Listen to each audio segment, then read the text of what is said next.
immediately hammered. In one of those games, the second one he was a bit more active, now buys a crown, and wants to get rid of ATAS immediately. I think this is the first game I've seen him not buy boots first, honestly. He does have boots queued up, but Skywrath made with 327 move speed, of course, one of the faster heroes out there in the game naturally. Pretty speedy already. So Crown into Rod of Atos is his rush.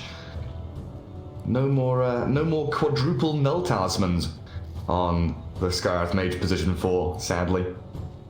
30 seconds. How are these lanes panning out then? Matsu on the Monkey King with Puppy Enchantress bottom, and it will be Universe, Lilith, Nature's Prophet, and Pugna down there with Tanner mid Puck facing off against Nisha Lesh, and top lane PPD Lich Dahak on the Naga Siren up against Yapsor Sky and Zai playing that Timbersaw. This lane against Timber's going to be real hard for them, isn't it, Lacoste? When he gets level 3, I just don't see a way they can handle him at all. Yeah, once you get Timbersaw to level 3, it becomes a problem. Once he gets 5, he's pretty much unkillable unless he decides to like completely overextend, maybe even dive a tower. One of the reasons why Yapsor is going for straight Rod of Atos, of course, giving him more kill potential, solo kill potential on any lane. Puck recent change where Vanning Rift can't be used when you're rooted, so you can't reposition yourself. Yeah, it gives you that good lockdown against the Puck. Does it still... Can you outrange Song of the Siren with Rod of Atos? Oh. That's a good question. 1100 range, radius 1000. Yeah, you can. So there's 100 range where you can Rod of Atos the Naga Siren when she's singing. So you do also have that to cancel TPs if she's trying to reset and run away. That's a good point, Garrett. I had that feeling that I'd seen it before, you know. I always got that feeling in the back of my head. So Sky dragging waves back, as we've seen time and time again in these games. Good body blocks from PPD though, getting some damage onto Yapsor as he tries to run away. So really good damage from the Frost Blast of PPD actually. Maybe with another Mango he could go for a kill here. Yapsor dropping very low. Frost Blast range, oh he's about 150 range away, 200 range away, and Yapsor's in the trees. But this does mean PPD can get, yeah, denies, last hits. Oh, PPD. Oh, he's solo laning. Beautiful. Another one. I don't want to give this man farm early on. Look at this. Top of CS. Yeah, when you're maybe not top of CS, but you know, you gotta hype it up. What a god. Oh, I missed that one. Yeah, it was a good CS on the range creep. Zai is doing the similar thing, you know, cutting back in between the waves. Should be able to get a good amount of farm there as well to reactive armor stacks. Not too bothered by the Naga Siren. Yapsor still in that weird 1v1 with the Lich, but we'll take a look at the other lanes for now, as that should really just continue to be a farm trade up there. Tanner, Nisha, nice jaunt to get the double damage in for the Puck. This could be a lane shifter. Already very even between the two of them. Nisha gets his bottle delivered, but Tanner double damage. This is going to be dangerous for Nisha now. Oh, Yapsor. Okay, he's fine, getting blasted by the Lich continually. Do you think he buys another crown or just gets more regen? Knowing how greedy he is, he's just gonna get the second crown. Just get the second crown. Go for it. Who needs regen? You're gonna go back to base, fountain up, come back to lane, get the crown, man. Timberman is doing exceptionally well on the bottom lane, considering what he's playing against. Two range heroes and some extra harassment from the Treants. Yeah, those Treants are no joke. Lelis 11-2, yeah, he's still farming very well from his off lane as Sky regens bottom, regens back at base, then TP's bottom. Concussive shot, all he's got, still sitting at level 1. Puppy stealing Treants. Yeah, send him forward. Go kill him. The trouble is his lane is so far forward, it's difficult to make a play here. Timbersaw does not need any help on the top lane anymore. There's really no threat of a kill. He's already level 3.5, which means that he's gonna have a really good time on the top lane. So you can try to shift towards mid or pull the bottom lane back, and then Skywrath can gank. Even though ganking Puck is not that easy unless you decide to get 1 point in Ancient Seal. Yeah, Sky just leeching a bit of experience from Puppy's pull. Hits level 2, has the double crown. Stays down bottom lane. It's like we said, right? Zai, level 3, you said level 5. You know, he goes from being strong to unkillable, and Dahak will just try and continue to farm under that tower. It's bottom lane, they do make a play forward, but a decrab to try and save up Universe. No TP ready for the Nature's Prophet, so it is a quick kill. The first blood spilled. Atuaman claims it, as Lelis TP's back to his tier 1. How do you even address this issue? They're gonna try lane at the bottom lane. There's always gonna be a threat kill. You can't kill Zai. Lashrak, pretty hard to take down unless Puck is level 6. Yeah, like what's PPD's job? I'm watching him kind of walk back through the jungle. He has Windlace.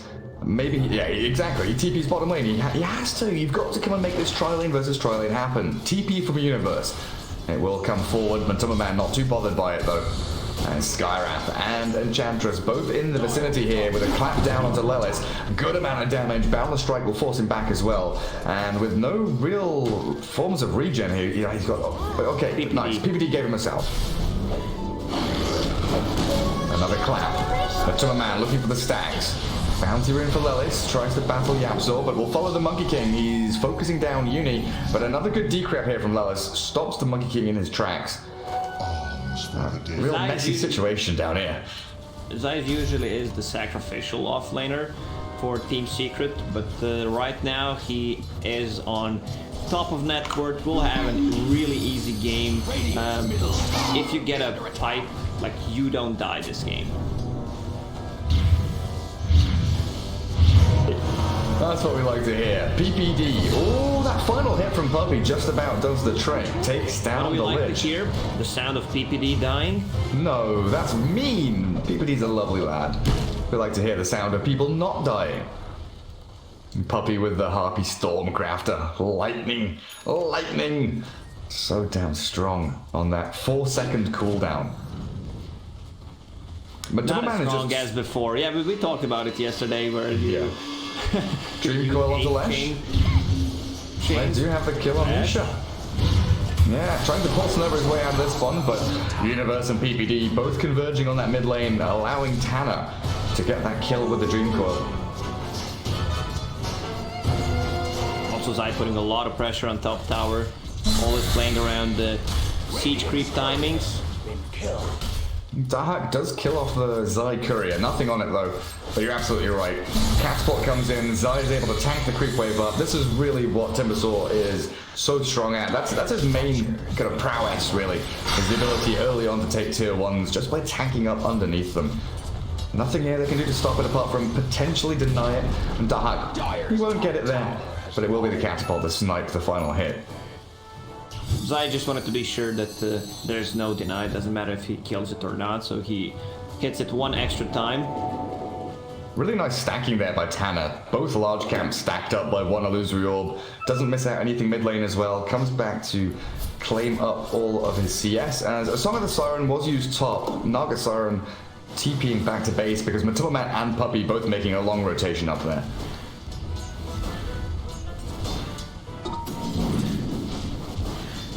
That does open a bit of space here for Lelis and Universe.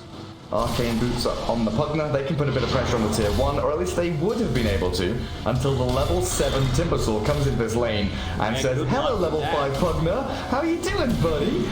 Man, that's real nasty. PPD half HP thanks to the Skywrath Mage and all of his damage flying through, but Universe TPing forward aggressively. Sprout up, but no TP cancel. Sinister Gaze not yet leveled up. It's that easy. Get home. They need to stay away from this Timbersaw. There's no real threat of killing him unless Pagna gets a level 6. So they need to shift heroes to the top lane because Matumba Man is starting to farm up. It's still so weird for me seeing Tanner play under the NiP banner.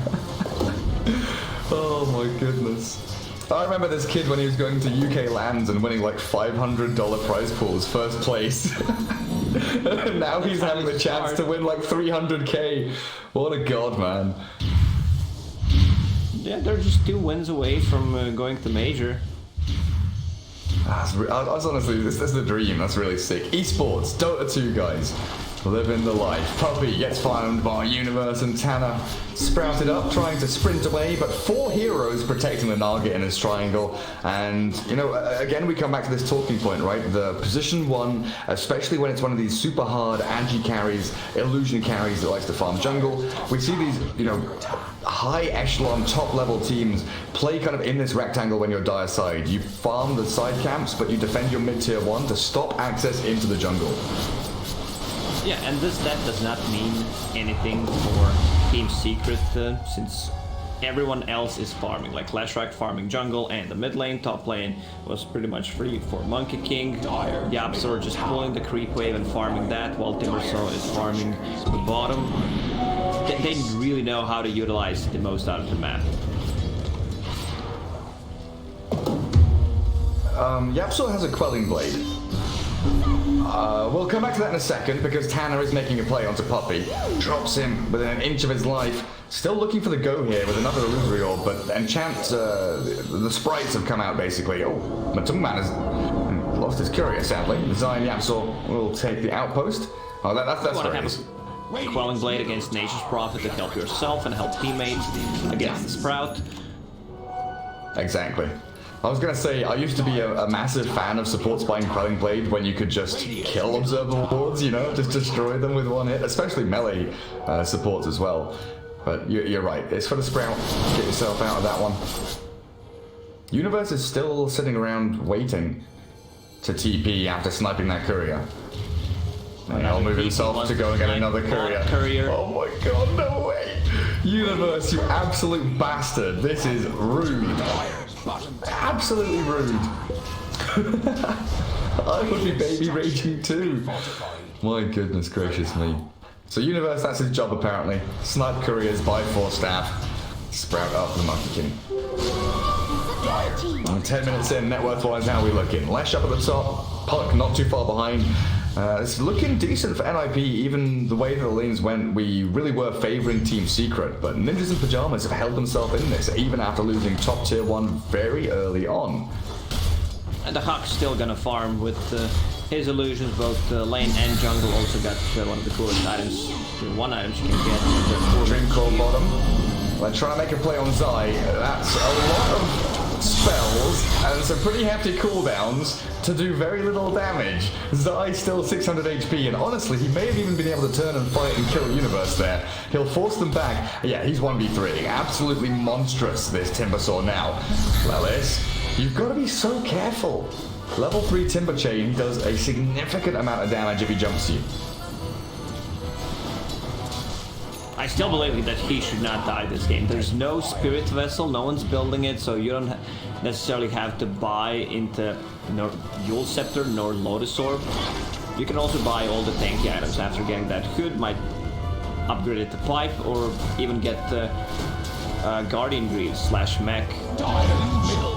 Yeah, I'm a little surprised Universe isn't buying the Spirit Vessel. Like, position 4 Prophet, it is a conventional item, right? It is reasonably normal to buy Spirit Vessel on post for Prophet, but not going to go for it just yet. Force Staff, so the build on Yapsor knows he's going for that Rod of Eta, so he will just push people out of the Etas to mitigate any damage we got from the combo. Yapsor just hit level 6, no points in Mystic Flare yet. It looked for a second there like PPD wanted to smoke with his team. Tanner will just try and defend the tier 1 for now. And where is Yapsor? What's he got? 1-3-2. Yeah, still no points in that ulti, like you say. And Zai just trying to take down the tier 1. Quick waiting rift from Tanner to get him a little further away from the danger that's coming. Team Secret. This is the strat. You've got Timbersaw to tank up Creep Wave and Tower. You've got Leshrac Edict to actually do the vast majority of the damage here to the objectives. And Zai's just going to go sprinting forward. Concussive Shot will connect on PPD, very nearly bringing him down. Zai's final chain will do the job. And Lilith, Tanner all running away while Universe, well, he's died up top lane. Puppey and Matuma pairing up to kill off the Furion. NiP starting to bleed out.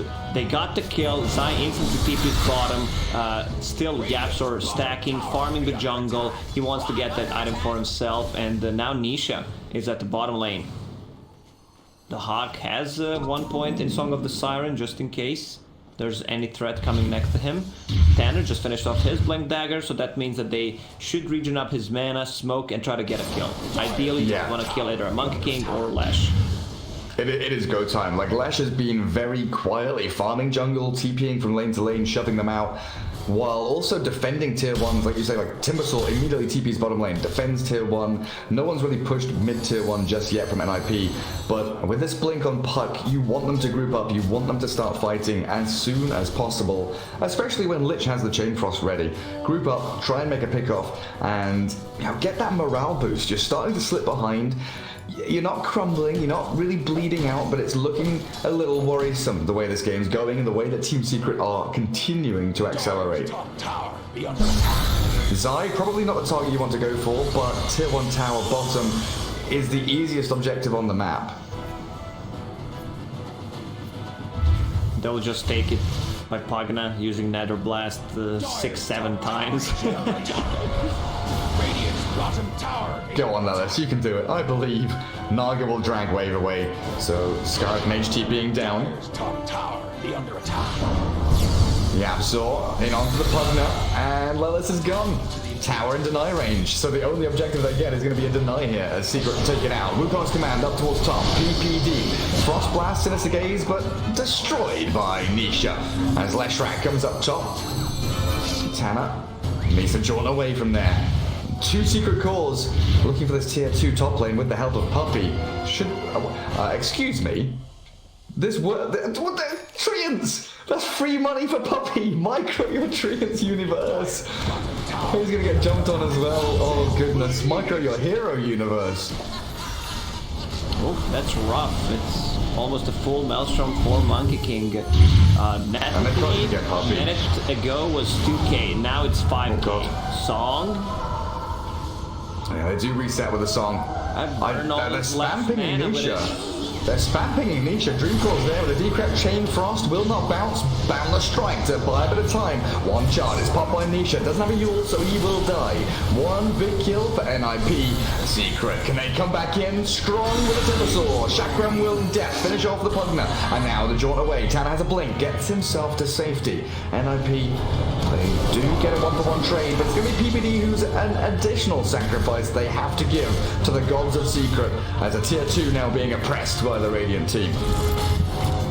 They're playing so fast at the moment. We'll put the pressure on the tower. Zai still with 0 deaths, almost has that Yule Scepter to cancel any TPs and set things up for the team. Lash doesn't have a BKB queued up yet. Might need to be forced to get one before the full what's it? I always forget the name of that item. I don't know. It's just my mind stops.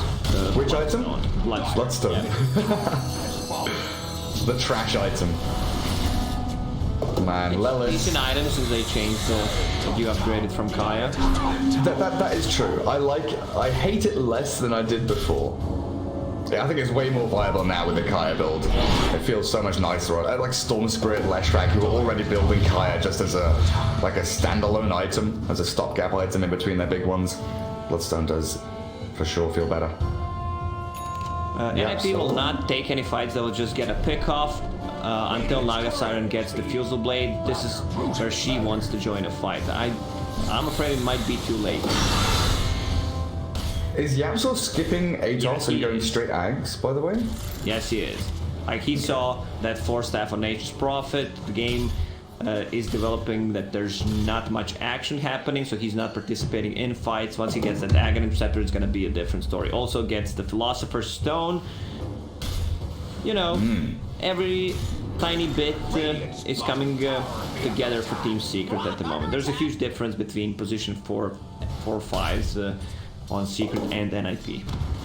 Every little helps. Matu Monkey King, I've not really clicked him in a while. 3,800 gold saved up after the Echo Saber. Radiance well on its way, and this map is getting smaller and smaller. For NiP, Secret is kind of enclosing them in this cage they're building. My god, my words are failing today, Lacoste. Need to wake my brain up. Okay, we're good. That will do. Just make that noise, and all of a sudden, you wake yourself up. Like, the Naga Siren has been very silently farming through jungle, hiding away with the really good deep wards that PPD has been placing, giving Dahak just a little more room to maneuver. Like, triple wards down in the bottom third of the map means that Naga and Puck can both come down here, clear waves, and potentially force Team Secret to come back and deal with them. Nisha has the regen rune going, getting eyed up by Tanner. PPD and Lelis are both arriving as well, so they start with a Dream Coil. That's a pretty speedy Lash, heals up into the air. No real way of escaping this though, even with the heals he's got. Gets brought down. Look at the damage he's done though. PPD and Tanner both very close to death. Puppy, found by Dahak. I don't believe he can kill the Enchantress here alone. And Secret, they are reacting now, bringing numbers down to bottom lane, trying to fight, trying to catch. If they can spot the Naga Siren out. Oh, clumsy net from Zai. Who's he found? Universe. And he heals up into the air to cancel TP. Universe is in the sprout, but Matuma Man's cut it down.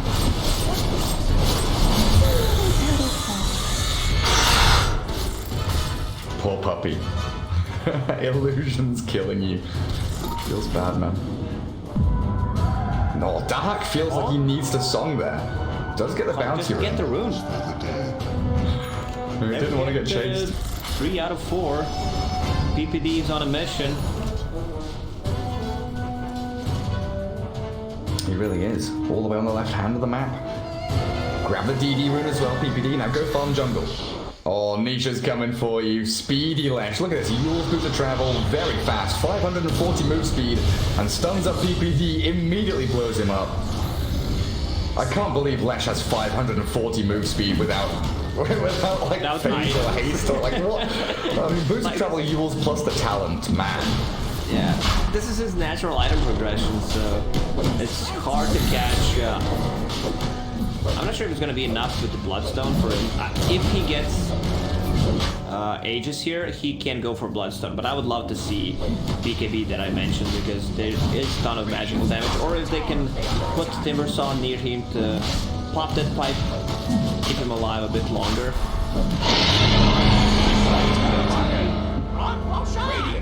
Yep, so time to start making decisions now. He could just buy the Renovator's recipe if he wants to, but it really does look like he's saving up completely for the Aghanim Scepter. Now only 1,000 gold away from it. Lotus Orb, 800 off. Zai looks to complete that item. NiP feeling pretty bold moving forward. PPD has done an exceptional job at warding and dewarding, giving his team the vision they need. The difficulty comes with the fact that they just can't kill any of these heroes. Finally, they'll bring numbers onto Zai.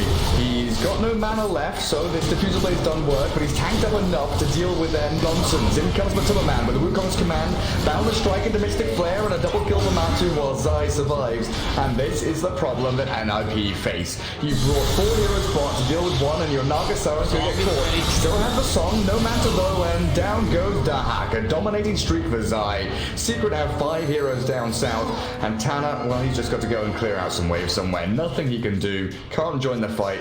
Oh, Courier Snipe, nice, there it goes. Plate mail down. It's the toughest kill to get, going for that Timbersaw. With mana burn, yeah, you can burn some mana, but he has Eul's Scepter to buy time, build up the reactive armor charges, and they still have a tier 2 tower on the bottom, which means there's gonna be reaction from Secret.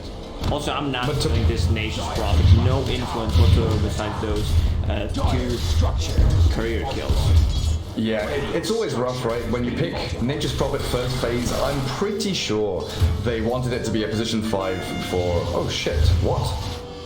That's... I thought they all ran away, that's my bad. Zai is just under tier 3.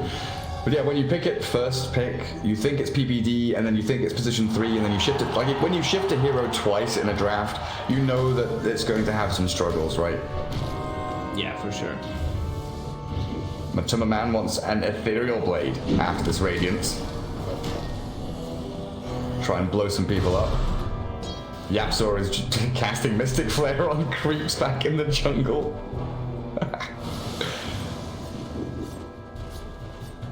The Secret really are in full control of this with a 7k lead. The map is theirs. No outer towers remaining here for NiP. And it's going to come down to this, next Roshan, the high ground push from Team Secret, and what NiP can do to actually remedy this. Because Naga Siren, yes, she can split push out waves and mess with equilibrium. Puck can do a great job at the same thing, but it's always like a last resort. When you're doing this kind of stuff, hiding in the trees and clearing waves, you know that you're not in control. You don't have the game in your hands. They're just delaying as much as possible, but I don't think you can rely on the Naga Siren to solo carry this game against Lesh, Timbersaw, and Monkey King. Even Skywrath Mage is about to finish his Aghanim Scepter, so you're gonna struggle with that one. Also, the Hawk has Shadowblade queued up, wants to play Assassination game, it seems. Who are you assassinating? Skywrath? Skywrath. I guess that's the option. Well, Zai, has your courier respawned in 30 seconds or so? As Lelis comes in with the help of Tanner. Yule's up immediately from Zai. He's already popped his pipe, 13-1 charges. He's also got a timber chain that he can use to jump forward aggressively, apparently. I was about to start saying he can run away from it. Chain Frost will not bounce, but Man arrives now. Ghost Scepter, no, that's a decrep. My apologies. He's chasing down PBD, and the Yule's again comes through onto 2. Nisha looking for the kill on Universe through the Sprout. Into the trees they'll go. Clear up Uni, and Man has found Tanner. Trying to bait the face shift. Good hold there from the Pug. Dodging away from the Boundless Strike, and now awaiting Rift jump with the orb. Matuma Man still giving chase. Essence Ring and the Blink. Tanner gets away from danger, but again it's NiP making a move onto Zai and then dying and running away. That's like 3 or 4 times in a row. Surely they've got to start learning you cannot initiate on this Timbersaw. Sometimes it takes a couple of tries, They can't kill him. It's Dagon on Puck. Also, Magna's building one. Naga Siren is going to be in trouble here as well. Nice chain stun with the stop. The Chakram there. The good damage on the Dahak. No buyback for NiP. Lich will have one, but they're losing their tier 3. Nisha stops TPing by the Dream Coil of Tanner. The block. He wanted to TP home, boot to travel back into base to regen up, fill his bottle and all that good stuff. Ages. But Nisha has 4 ages. seconds. Oh, good Boundless Strike, the face shift. Can you Waning Rift? What is it? No, cooldown. Can Blink, can Yules. Nice Yules to dodge the stun. And now Blink away. No, he's stopped up by Puppy. Beautiful control of the Centaur. And the body blocks onto Nature's Prophet will remove Universe from the game. GG should surely be coming because this is looking over. I really didn't feel Naga Siren, her presence in the game. Same goes for Nature's Prophet. Even with this weird Shadowblade pickup on Naga, I mean, we kind of concerned, like, who do you assassinate? The only target you can go for is Skywrath. Yeah, it's a bit dodgy. And Secret with 2 full lanes of barracks. Are they shutting this one out? NiP, they're not done just yet. They want to give it another crack. Zai, he doesn't feel anything. You have life drained him and he is walking towards you. Celebratory gongs all round as the Naga song does nothing but slow down and delay the push from Secret, waiting for the respawn timer for the Puck to come back in so they can have a proper 5v5. Nisha dealing with the tower. And we have the Pulse Nova damage tower. Zai with a Lotus Orb, chained back to safety. Puck, Orb. No jaunt though, not giving chase. Secret, fall back, reset. Now they look for any stragglers or targets lurking outside of the Dunno base. I don't see them making a comeback. Unless someone plugs Team Secret's internet cable. Steam Coordinator goes down again, but only for Team Secret. NiP. Yeah, just walk down mid lane, no big deal. What? That happened in some qualifier for something. South American qualifier for something. Enemy team disconnects. Run down mid, kill throw, an easy game. 2 neutral items. Craggy Coat for Timbersaw. Plus Quickening Charm. He's also level 20 with the cooldown reduction. See the cooldowns on his spells. 4 seconds Whirling Death. 3 seconds Timber Chain. Not bad. Not bad at all. Man, Yapsaw. Aghanim's Boots of Travel now going into Scythe of Vice. You just bought something on Courier. What's coming out? Skull, he's got Clumsy Net coming with TP scrolls. Radiant's bottom tower be under attack. Matumba Bam. Just making sure that NiP cannot really smoke out of their base and make any plays. The two good wards again that PPD's got could allow them to kind of come out of bottom lane, smoked, take control of the high ground and try and make a play down one of these ramps. But the way that Zai, is just so far forward means that is not a possibility. The mid lane's been shoved in so hard, and top lane, of course, with the racks going down, needs to be defended continually. So they are bunkered back in their base, as Tana does, what, 300 damage to Zai, which is immediately regened back up to full. It's one of those games where you know it's over, but you're still playing it, praying that something might change. Radiant's bottom tower. And you don't have the plan. There's just literally no plan. Orb of Destruction. Probably still keep that Pupil's Gift over on Dahak. What does Tana have? Tana has the Essence Ring still. PPD has... Oh, PPD does have a Repair Hammer. Maybe that's the plan, Halo Cost. Bait them in for the tier 3 or the tier 4s, use Repair Hammer and win a team fight that way. The only problem is that they can't win a team fight. But they can repair their barracks. Unless Slash Rack hits 25. Man, this Slash Rack is so farmed. Octarine, Core, Bloodstone, even second Bloodstone on Timbersaw. They're just having too much fun this game. At some point we're going to see Lesh buy an Aghanim Scepter. Not because it's good, but because he's run out of slots and there's nothing left to build. Is it the worst Ags? It's got to be one of the worst Ags, right? Oh shit, my bad. Zai is apparently just going in 1 versus 3. Chasing in and under tier 3. Yules up onto the latest Prophet. Zai, he really wants this kill and there's nothing to stop him, honestly. Chakram continuing onto Universe. Tana will try and come in to save the day, but the Fox Blast returns on PPD with Nisha coming in. The Chain Frost won't even come. Buybacks galore from NiP as Lilith tries to drain the life from Zai. In comes Tana and Dahak. They're ready to fight for the Wukong's command. Perfectly placed for the balance strike forward. Force Staff from Lilith gets him away from danger. NiP, 5-man strong, but the Bloodstone out from Timbersaw keeps him up and running as he Timber chains down south. They've got another Veil. But do they have the damage? He's glimmer caved up. They can't stop this man. He's 600 HP, but he is relentlessly charging towards you. And NiP, you've got Chain Frost, you've got Dream Coil. Come on, let's go. Play out of your base. Move forward aggressively. No, Lotus Sword back onto Dahak. And Snare, he's going to get dodged by that mirror image, but he's being used up. Can he Manta? Can he Shadow Blade? He can get Force Staff back by Lotus. The Ancient Seal onto the front, forces the Yule Scepter up. Now they've got the Song of the Siren to allow Tana to fall back just a touch. The follow. Hold the high ground. The follow-up is to run away at the cost. Nisha, he's being tickled by the life drain, and there's the jump. Zai finally makes the call to move on in. Lelis is being blown up here. The Chain Frost is going to get dodged out by the Yule Scepter. Well played as it bounces once only onto Puppy. 4 versus 5 now. Hey Gary, when it's time to call it, just call it. You're not going to learn anything from this game. There's no like I meant to call it a while ago. What does NiP do? There it is. They call good game. That's what they do. That feels like it's been over for a while. Team Secret is just on another level. Like draft-wise, the way they drafted these heroes can be played at multiple roles. Even though you have the last pick, you still don't know what they're gonna go for. And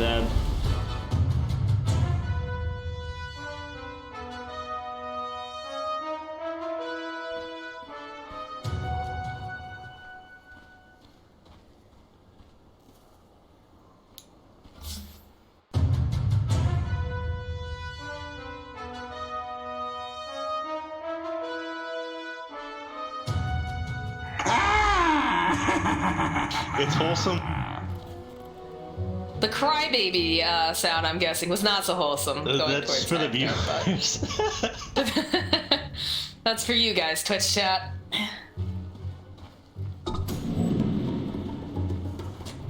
I feel like I haven't seen a lot of groups like go for the outpost right off the bat. No, because it's not really much of a point of taking it. I mean, Yeah. it opens up a spot for you to TP to, but it takes 6 seconds. The enemies have like 10 minutes to take it back, and then you put yourself at risk because it shows where you are to the enemies. This is just one of those things. It's like, all right, what do we want to do right now? Let's just go. We have to Let's just try. go take this for what funds. now? Yeah. Sort of thing. You don't really get anything from it right away. Okay, the enemies have to spend 6 seconds to take that in the future.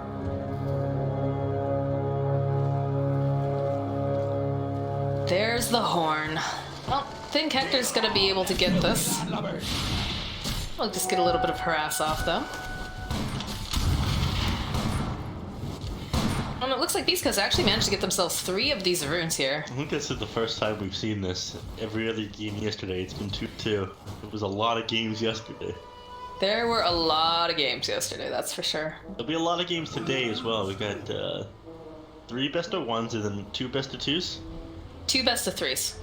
Best of 3s, sorry. So a potential of... I did the math yesterday, 9 like games. 8 games or something? 8 or 9? Yeah. At least 1 less than yesterday, so you're all gonna have to contain yourself. You might get to see a little bit less Dota.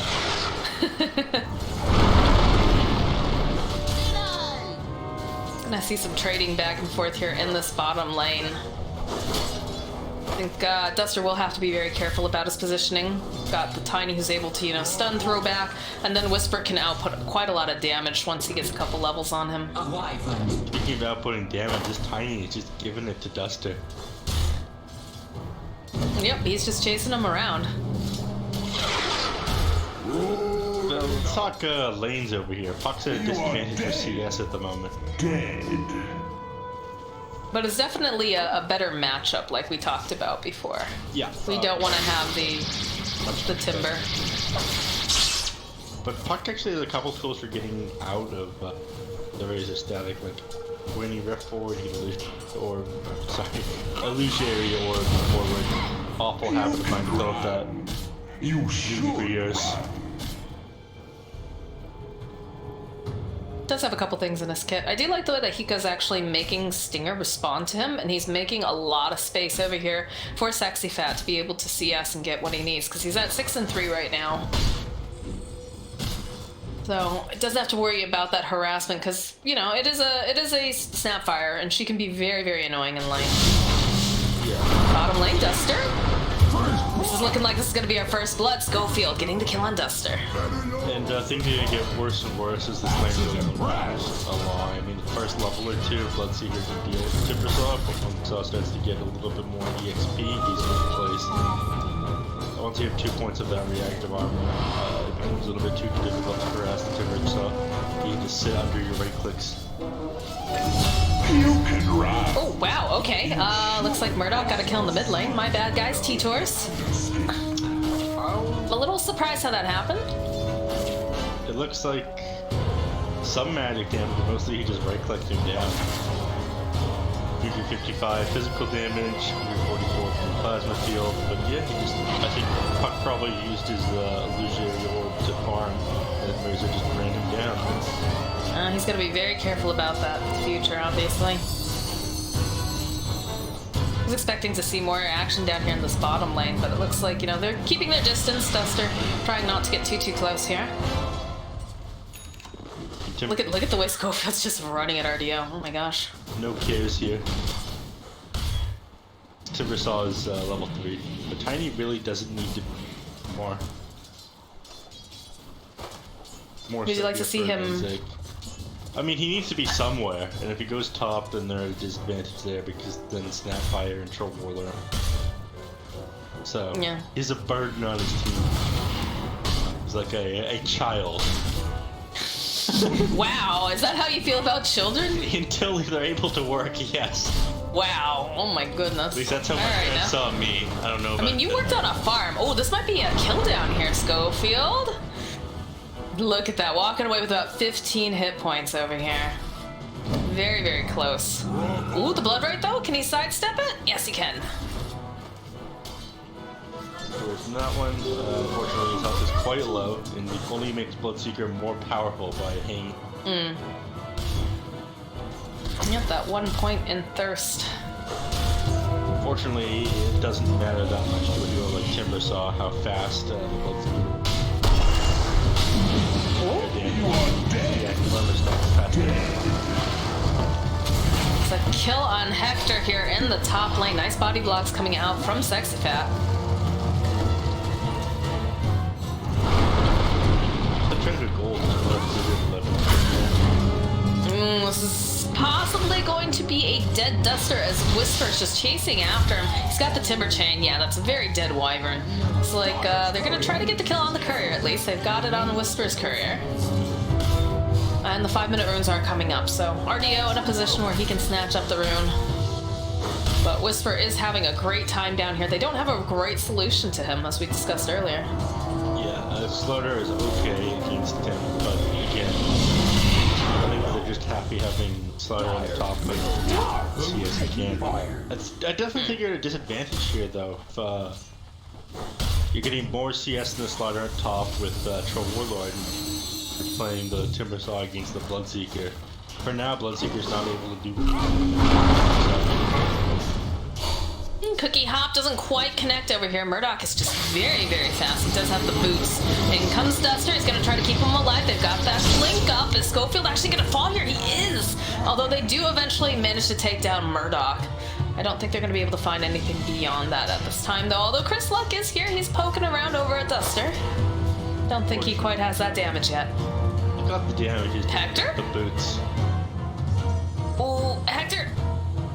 Get out of there, buddy. Get out of there! Run with your little donkey, too!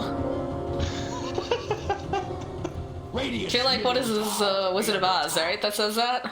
I'll get you in your little courier, too. I don't think there's anyone watching right now who's seen the Wizard of Oz. Really? You don't think so? I think people have seen the Wizard of Oz. I haven't seen the... You haven't seen the Wizard of Oz? Oh my god. Culture enough. I know that there's a lion with no heart. Yep, that's true. Yep. There's a tin man, and maybe he wants feelings or something. He wants feelings. He's a lot like me that way.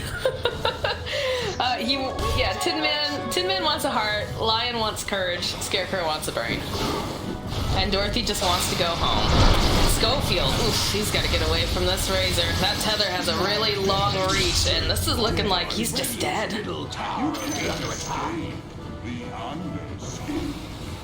Razor's doing pretty well for himself right now. 2 kills. I mean, he did fall earlier, but definitely having a better lane than it. I think he's almost he's 800 now where they're at the puck. The only person who's head and shoulders above everybody else this turn is going to be the case is in Timbersaw getting the hard counters to him. Top lane, we see the first Dream Coil get used by Chris Luck as they find a kill on Hiko. I'm sure they would have preferred to get the Slardar, but they do force a rotation out here from Duster. We'll take what we can get around here.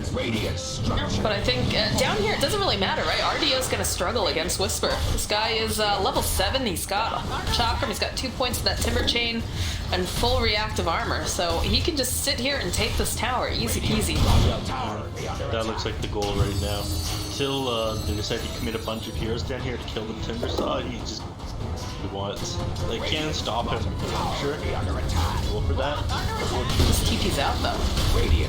I mean, it's one thing, you gotta commit like 3-4 heroes to him if you want to kill him. Yeah, I don't know if that's worth it. It's not right now. That's exactly what Furia now. They're just gonna let him do his thing. Hector Their problem isn't real if they refuse to acknowledge it. That's not healthy. That is definitely not healthy. Don't ignore your feelings, guys. Well, my therapist says if there's no solution to a problem, it's not a problem, it's just part of your life. God. Anyways, Chris Luck and Schofield making their way top. They used smoke. They've got Dream Coil online. Are going to find Duster immediately, and they're hoping to try to burst him down the best that they can. Couple of clicks here. Waning Rift will do the trick, and then they'll be able to leash up Hiko again. He's been in this position before. Slardar, though, still standing nearby. Stinger trying to just get off some of these right clicks. They've got the Illusory Orb. In comes the Razor, though. Chris Luck, he's so low. He's had to go and use that fairy card. He does have a bottle. Rest of the side is coming in now. It looks like RDO should be able to find a kill on Chris Luck. He's not able to jaunt away fast enough. Stinger trying to run up over here to the high ground. Does have himself a health salve. Isn't going to be able to get taken down, though, by that Bloodright. And all of a sudden, Fury, just everyone shows up top. Just to get these outposts and get in a nice position to try to push, because there's only so much that they can do bottom. Already you can see Whisper taking that bottom tower. Because what can you do against Timbersaw at this time? You accept that he exists. That seems to be the play. I'm glad you didn't call it a solution. Anyways. God damn it, Neff. It was nice play by them. That Bloodseeker refused to let the puck get away. Stinger? Cookie Hop?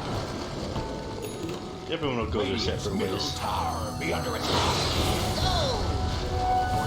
Get along there.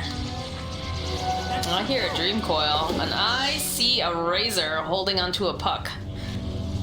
Puck does have a regen rune though, should be able to come right back here. Keen Optic getting found by Hector. This is always very, very nice for spellcasters or any sort of supports on your teams. I mean, it's gotta be pretty nice on puck because you get an extra 75 distance from your rift. Which is very good for low cap. Definitely. Whisper is just throwing his weight around down here. Yeah, he's just trying to bully Duster. Duster can't do a whole heck of anything. I mean, this is Timbersaw's neighborhood. Yeah, this is his hood. Although you are seeing Step rotations. up on his turf. Right, you're seeing the... They're seeing the Rubik and the Razor coming in, so Whisper does have to be careful. Oh, yeah, the Torch, but they managed to pick him up. He's got a TP out. Does he have the HP? Yes, he does. But forces a rotation of 2 heroes down to this bottom lane. And while this is going on, though, Schofield gets taken down by RDO and Sexy Fat. What's the downside of having to commit all those heroes down there in the bottom lane and open up somewhere else on the map? Kill. Wait, no, other way around. That was on their team. What am I saying? I definitely. You need some more game fuel energy. I need my amp monster time out and new game fuel. Be taking fire. Apologies. It's alright, man. It is, for those of you wondering, it is, I think, what, 6 a.m. where you are right now? It is 6 a.m. where I am. So shout out to Neff for waking up super early, being hyped about South American Dota. Yeah, about South American Dota. So Dream Coil getting used, a Cookie Hop followed up with the Avalanche and a Toss. And that's a very nice pickup, although Murdoch is here and he's looking like he would love to just absolutely kill Schofield, which he's just gonna do, no problem. We'll be seeing some of those Mortimer kisses being thrown out. Chris Luck gonna be able to go and grab up that rune. He's gonna have to use the invis though, because the Razor's just so strong. That is a lot of damage. In the plasma field, this puck would have died regardless. It's a good thing he doesn't have the mana, that's for sure. Bottom lane, they finally slay Whisper down here. It looks like Hiko and Duster had to get in there. Hiko using the Whirling Death that he just picked up, and we do have a level 6 now on Duster, so he's going to be more effective in these fights. Dire Starter, how's he doing himself right now? Really not that great. What on the network? 1, 2, 3, 4, 5, 6? That's not where you want to be. And he had a fairly decent lane too. They were harassing Hector quite badly. Mm-hmm. Yeah. Like, I mean, compared to Timbersaw anyways, but Troll is almost exceeding Timbersaw's net worth. In fact, he's going to surpass him pretty quickly here. He's got his Yasha. It looks like he's going to on Yasha here with BKB right away, so that's a sign that Beast Coast want to really fight and, I guess, end the game a little bit earlier. But Furia had a lineup that deals pretty well with that, in my opinion. I'll agree with it. But it is nice to see, you know, we talked about yesterday about how Hector had been feeling a bit off. You could see that a couple times with like the pauses that were going on during game number 2 after he subbed back in and Jay Murray, you know, had stood in for them. But it's nice to see him kind of back on his groove, because yesterday felt a bit off for him for sure. Hector on top of the net worth, where we usually expect to see him. The Timbersaw, obviously. On top, everyone. There we go. Radiance. Let's hope we didn't just jinx him by saying that, but it definitely seems like they're back in the groove on the side of Beast Coast. Also helps too, I think Chris Luck, you know, he struggled a little bit in lane, but he seems to be recovering pretty well now. Still underneath the 2 cores on the side of Furia, but is gonna have a Blink Dagger soon. I think we'll see him be quite active. Himself, he's going for the Heaven's Halberd next. That item is so important against Troll. I mean, Troll just can't do anything to deal with it once he pops his ultimate. If you use his Halberd on him, done. I imagine that's one of the reasons why he opted to go Sanjay and Yasha, and I mentioned that status long when you're under your ult is super important. God, I'm having this moment of just the former qualifiers for the major where they had an Oracle and they had a Heaven's Halberd, and I think they had a Sheep Stick too, and that's always been my thing, right? Is if Hector can't hit anything, Hector can't win a game. Be under attack. So that makes me a bit worried. Right, the fact that they are, itemizing correctly. I've seen so many games. No, I'm not even kidding. I've seen games where I think it was on the Troll too, where he just sits there and he just stares at everyone because he can't hit. He's got a Satanic, which is great, but if he can't hit anything, it doesn't matter. Yeah, that's what happened. It was, yeah, you were saying Huskar, he went Sheep Stick. The number one counter to Hector, just make it so it can't hit things. No, I'm talking about the major qualifiers before this major's qualifiers. They made it so he couldn't hit anything, although he is definitely hitting something right now. Chris Luck gonna get held in place here by that Winter's Curse. They've got the Rupture. They've also got that Blood Red. He's gonna try to dodge away. Really nice Dream Claw's gonna be able to land on 3, but they don't have the backup. They just let Chris Luck die there. It's amazing. He was too far gone at that point. They did get the kill on Slaughter. He was too late for Chris Luck having committed all the spells right in. Ooh, the yo-yo of death down here, Whisper. This is his HUD. It's been a lot of turf wars back and forth, but seems like he's here to stay. Yeah, right? This neighborhood belongs to Whisper. If they had a little flag like the Techies Mines did, he'd be placing it down right now. They can see the TP coming out from Sexy Fat. Does have that Blink Dagger. He's going to try to get this kill over here on Stinger, and he's going to be successful. Now Whisper having the TP out, managed to break that link. There's quite a few people down here on the side of Furia, while the rest of Beast Coast spread out, farm, and keep making Hector richer. The rich get richer. That's how it always goes. Your team slaves away, creating space for you. Something, pulling yourself up by your bootstraps. Oh, this is a dead Schofield again. That, we talk about making space. I'm not sure that was necessarily making space there. Not after everyone was already grouped up there in the bottom. I mean, you know exactly where they are and where they can be in the next couple of seconds, so I'm not sure about that play right there by Schofield. Alright, so let's take a look here. We've talked about how close are we to that, we have Chris Luck, mid lane. Sorry, hold that thought. He uses the Dream Coil just to hold them in place. So hold that thought, I'm holding that thought. They aren't gonna fight. Holding that thought. They're fine with stalling until the Troll Warlord gets his BKB active. Once he gets back after that, but I don't think it's that necessary. Once his BKB hits the timing they want. It's like Timbersaw. The Lotus Orb that he's building right now. He'll probably have the Lotus Orb running. Yeah, Murdoch's getting closer and closer to that Heaven's Halberd that we discussed earlier. I think they've definitely spotted the fact that he has a Sanj on him, so like you said, waiting for that BKB is going to be very, very important.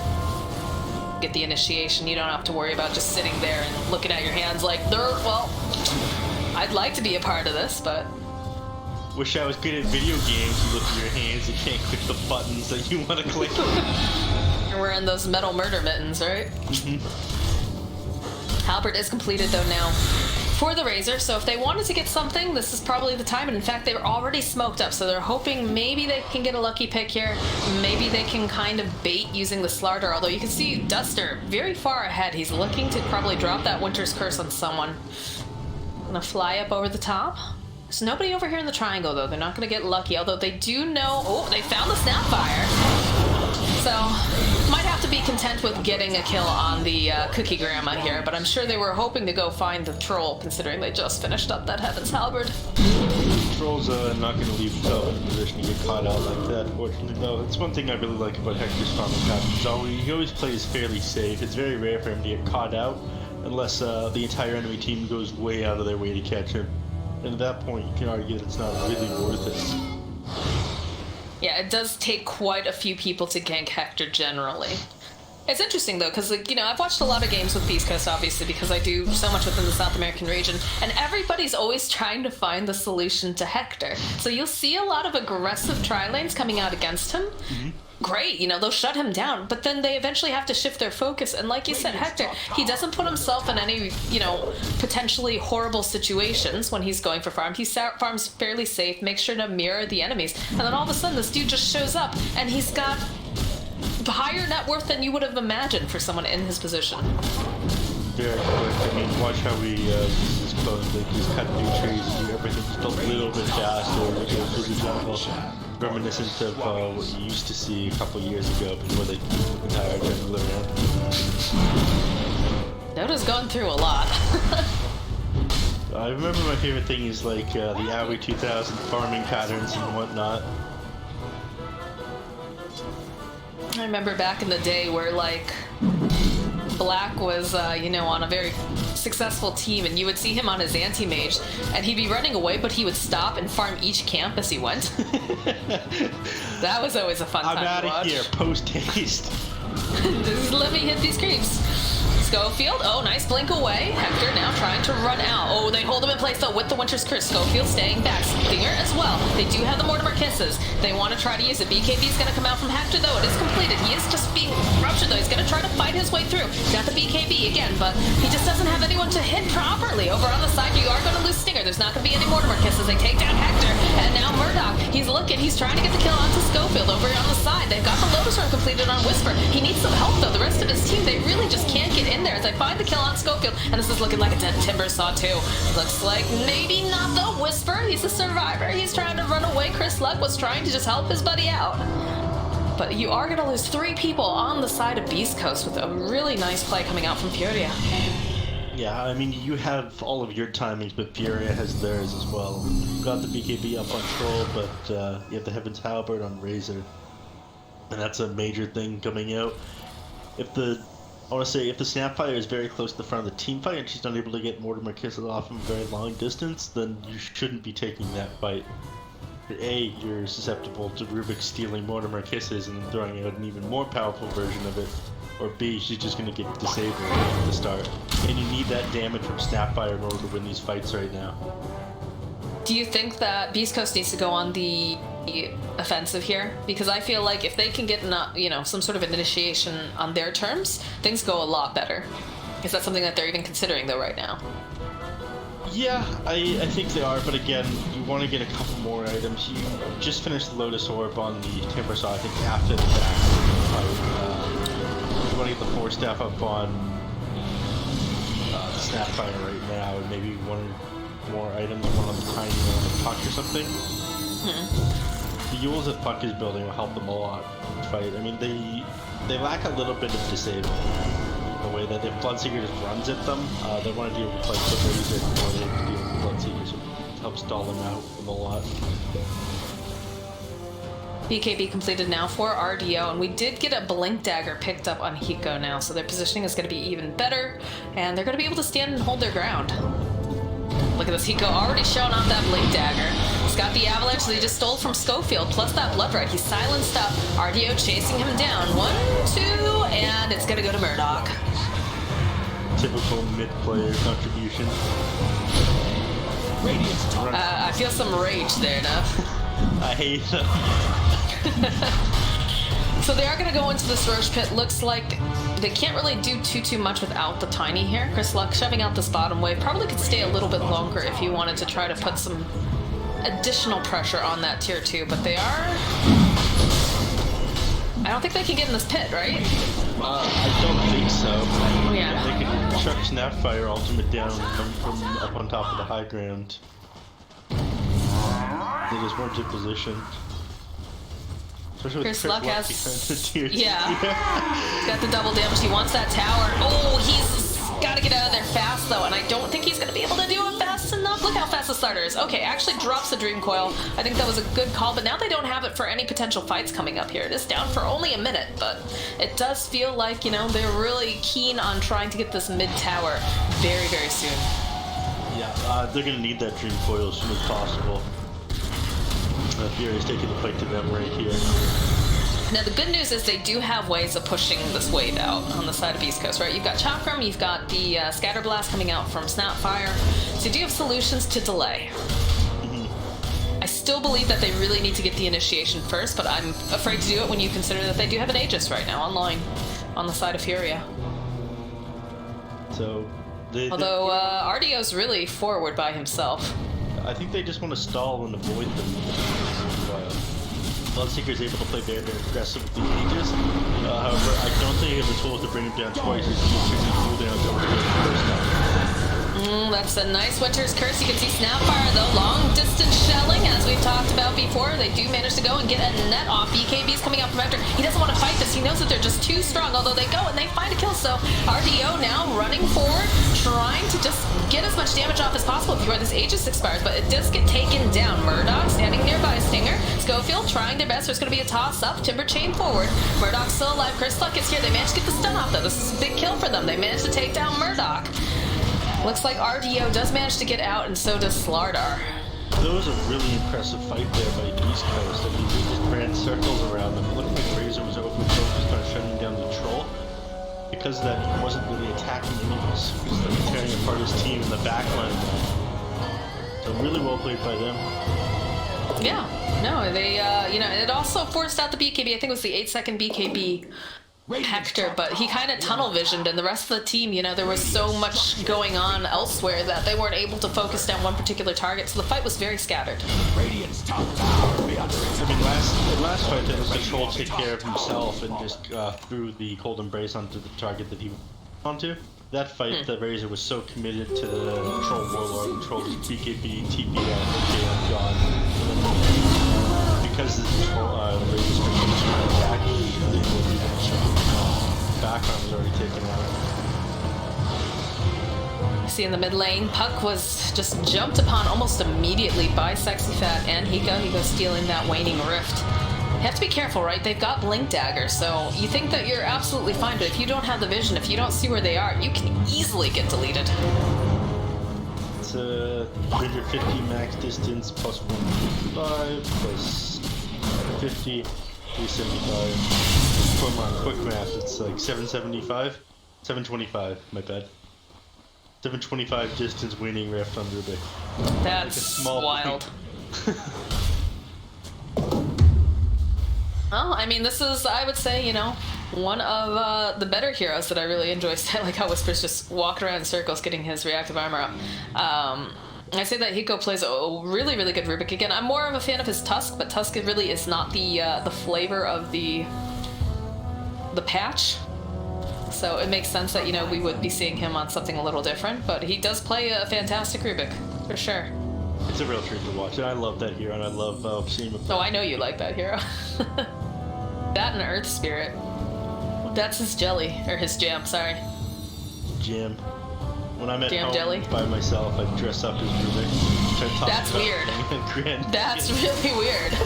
I don't mean to shame or anything. Cosplaying isn't weird, come on. By yourself at home, it's a little weird, friend. Oh god. Alright, what do we have here? So we're see the Rubik working on the Ags. Sexy Fat is trying to go for that Spirit Vessel. Or not Spirit Vessel, I'm sorry, the oh gosh, the Solar Crest. Solar Crest. That's the item. That is the item. There's too many that items I just can't think of at this moment. It's okay, you just had like another 60 items to memorize, and they added neutral items. It's a lot of items, but It's a lot of items. It's like just like a good. Feeling pretty confident after that last team fight. I don't know if I'd feel so confident when you consider the fact that the Puck just TP'd out. I'd agree with that. I think you want everyone together personally, but yeah.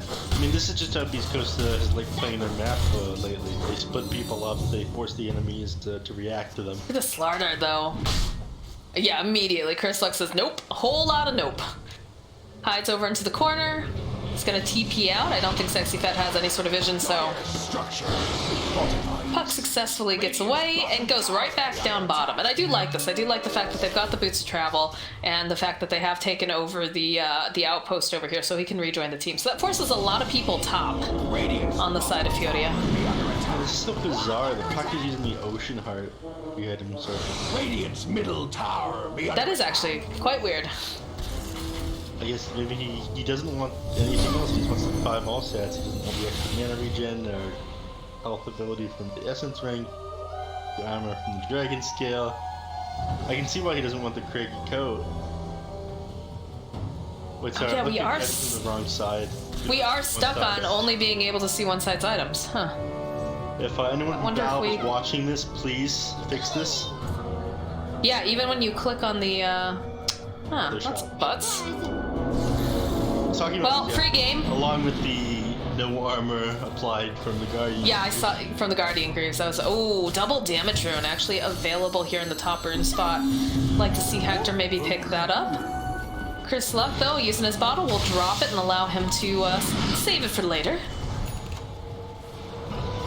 Top looks like we do have some initiation being done over here onto Schofield. There's a lot of people in the vicinity though. They need to be careful. There is a Winter Wyvern who's going to be looking for that curse. And like I said, there's the curse coming out. They still have that Snapfire though, dropping those Mortimer kisses, forcing everybody back. And Hector shows up. He's popped that double damage. He's more than happy to try to go for this kill as they find another kill here onto Sexy Fat. So 2 down on the side of Furia. Beast Coast should be set up to take an objective if they want. Roche is not up. You can see Hector just beelining for it. It is still going to be a little bit longer.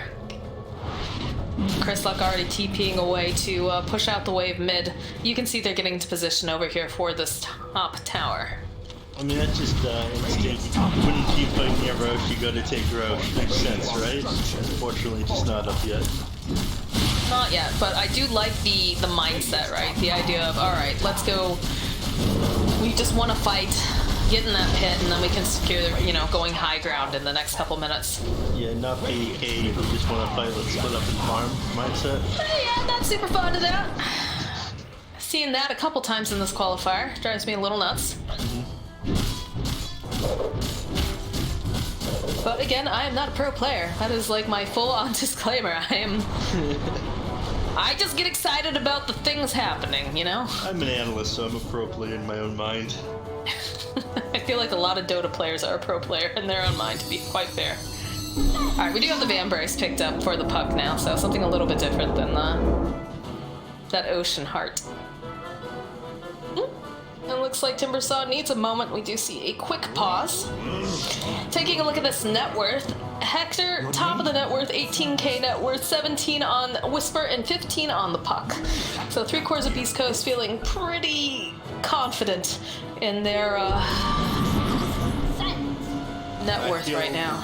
As if things have really turned around since that team fight that took inside their own jungle. Complete control over the map. They've been out farming Beast Coast. They've been out farming Fury absolutely where. And making them afraid, finding pickoffs on these support too. Radiant. Definitely feels like they've hit their stride now. It was a little bit rough earlier. You could see, they're having a little bit of difficulty, but things have kind of come together. We have a couple Lotus Orbs too. That's kind of fun to see. Is that Whisper has a Lotus Orb and so does Schofield. They do have the vision though over here on the side. Schofield, Mortimer Kiss is going to get used as they're trying to keep him alive, but it isn't going to matter. And already you can see them force staffing away, cookie hopping, and just generally trying to get out.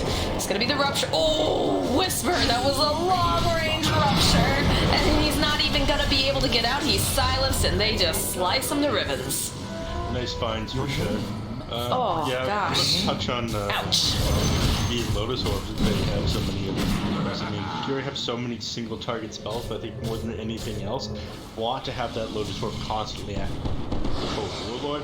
Yes. Just so you're not able to walk the dog, so to speak, with the static like useless hero. Oh, Stinger. If only he didn't break those trees, maybe he might have been able to get away, but they know exactly where he is. They're forcing a TP back, though. He go forced to go deal with this creep wave that has been shoved in by Chryslek, who's already TPing out again. And again, you can see Hector, he knows most of them, they're top. They're trying to go for that tower, so he's just gonna farm up their jungle and then retreat, go back to where the wave is shoved in. Fortunately, luck is on Furia's side. Pico is not able to take the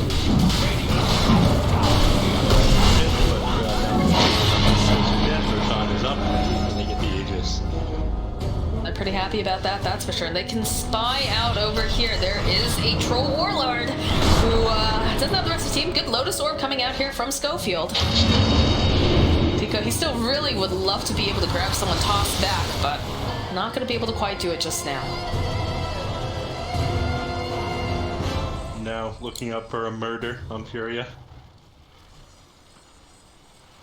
Grouped up, but I think they got a little bit frustrated for a little while. But again, I think Beast Coast is just so much better at playing the map than all these other. Yeah, you've mentioned that several times now, that you really love the way that they separate. Probably like beating the dead horse at this point, but I just love to see it.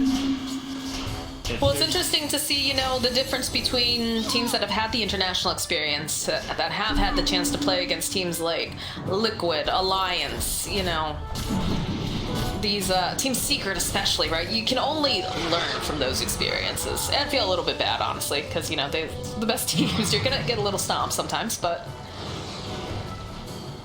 you know, that experience really does make a difference in being able to boot camp in places outside of the region where you can have those scrims.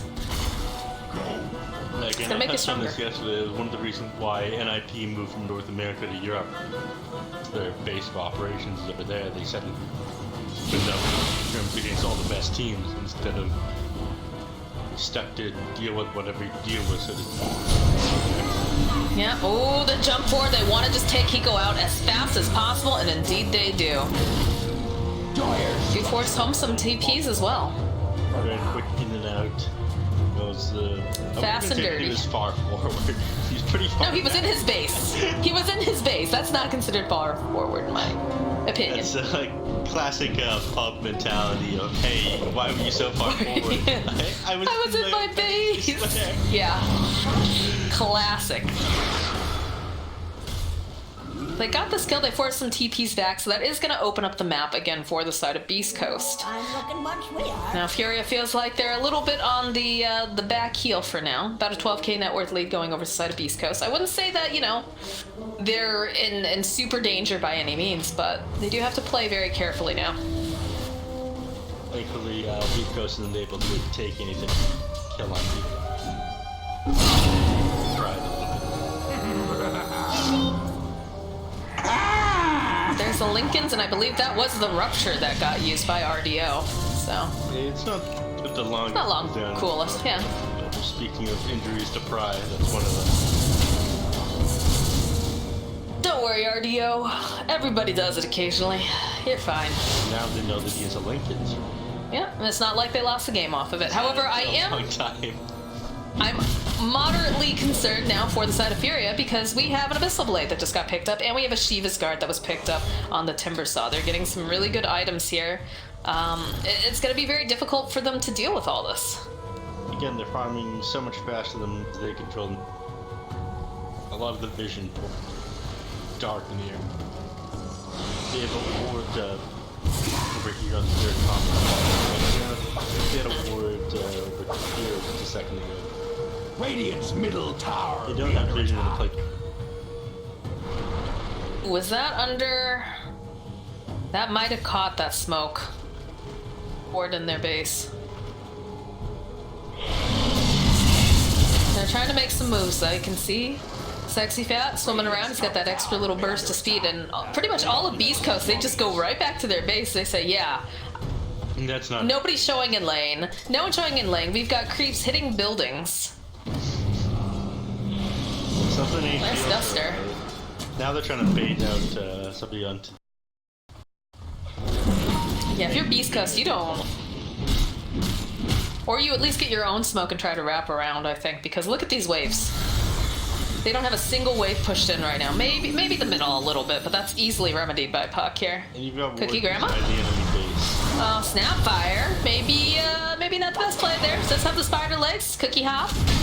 Gonna try to turn around, but nope, that is a dead stinger. Sitting there fighting off a little bit more than he can chew. I still really like aggressive plays like that where people kind of push the limits of what they can do, but again, it's very easy to be punished for it. Sexy Fat, hot on the heels of Whisper. He's gonna try to slow him down with the chop. From in comes Chris Luck.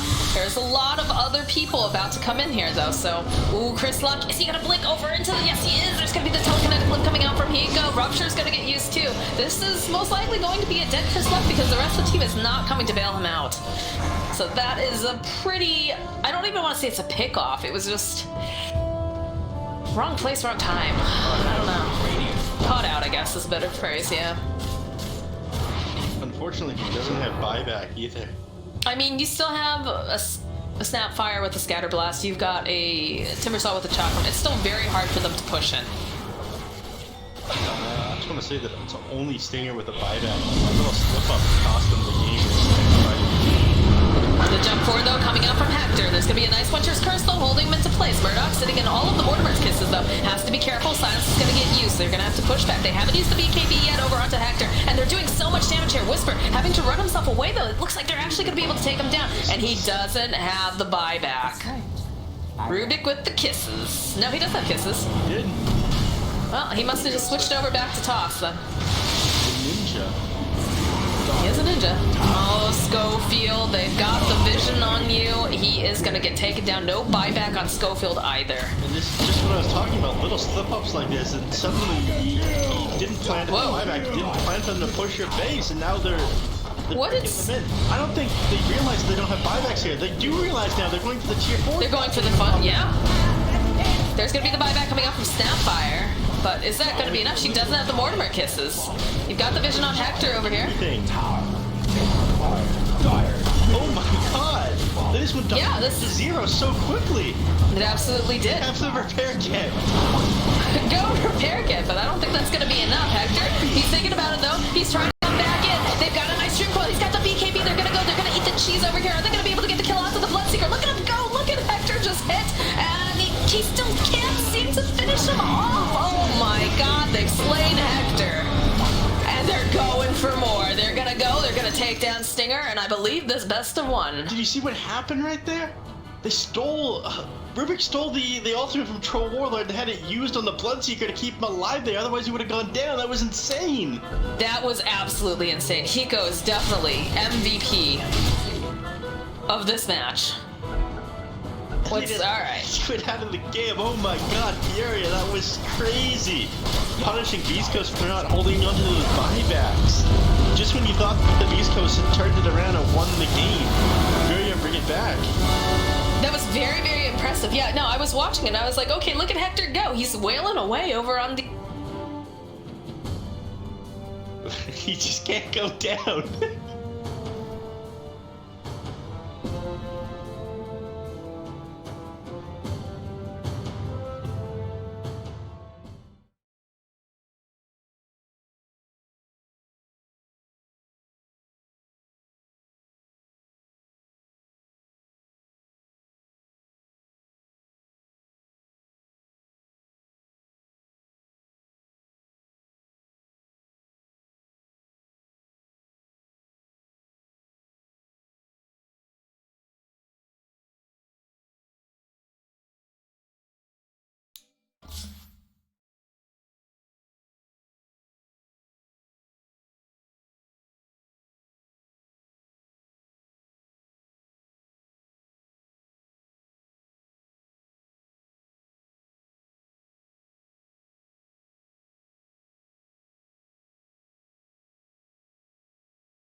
Radiant's middle tower be under attack.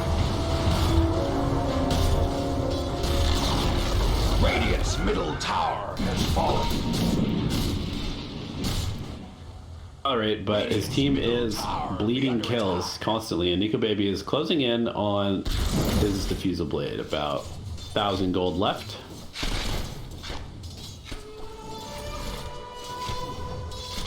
Once he gets that, that could be the first point of inflection right now for Alliance, right?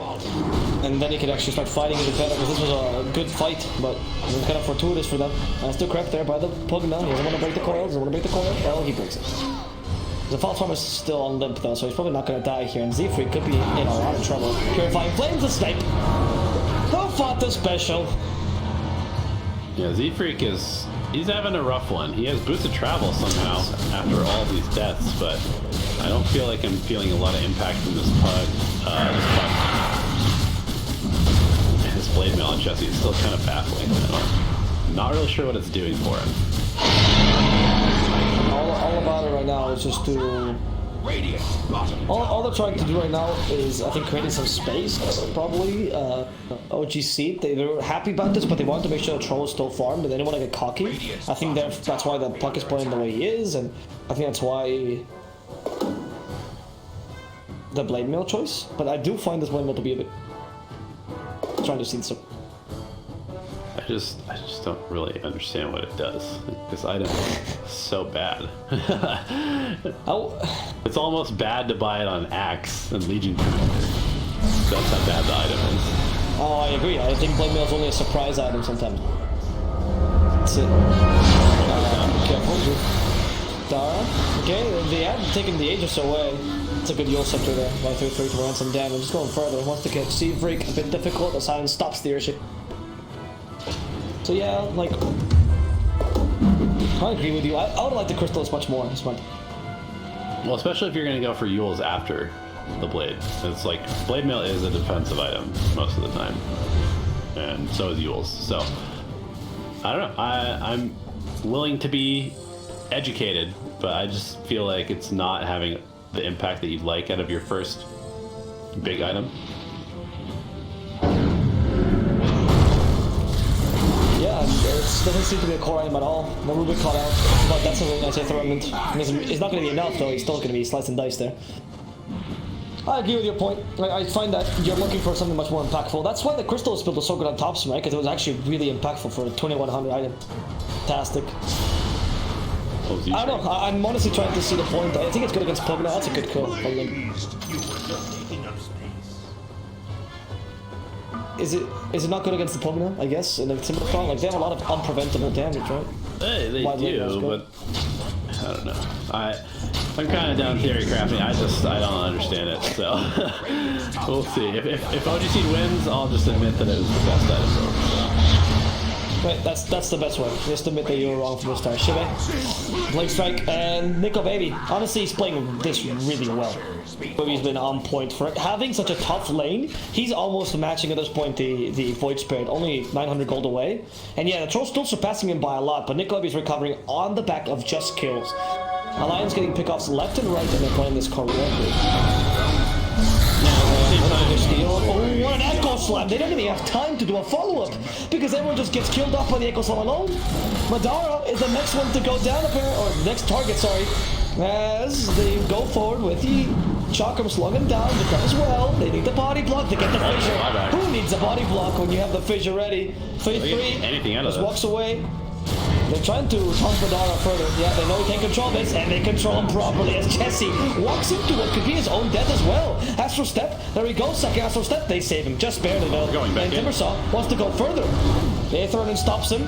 3-3 is going to have a bit of a tough time, and not going to kill, unfortunately, Jesse. But he will get the kill on Shiva here from behind, thanks to the Pugna. As a Yule Scepter to save him some HP, but it's not going to be good enough. But another ward will kill off Jesse here.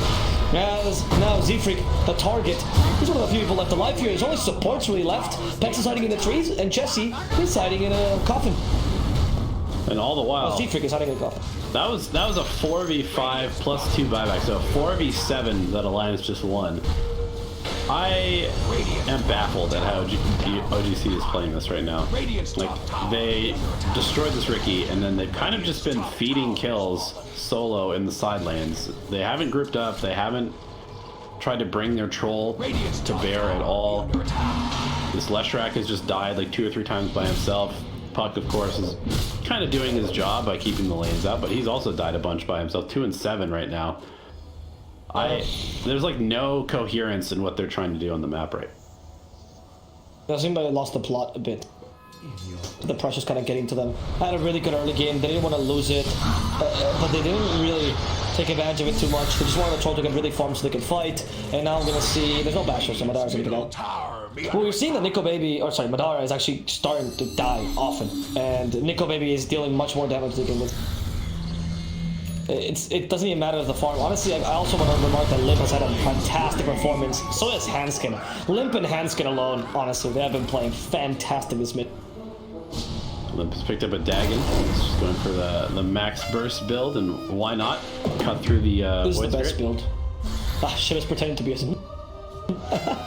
I love these kind of plays. It's very memey. And then finally the Leshrac, and this is an illusion. And they're like, wait a second. Guys, that was the real one. They all ping.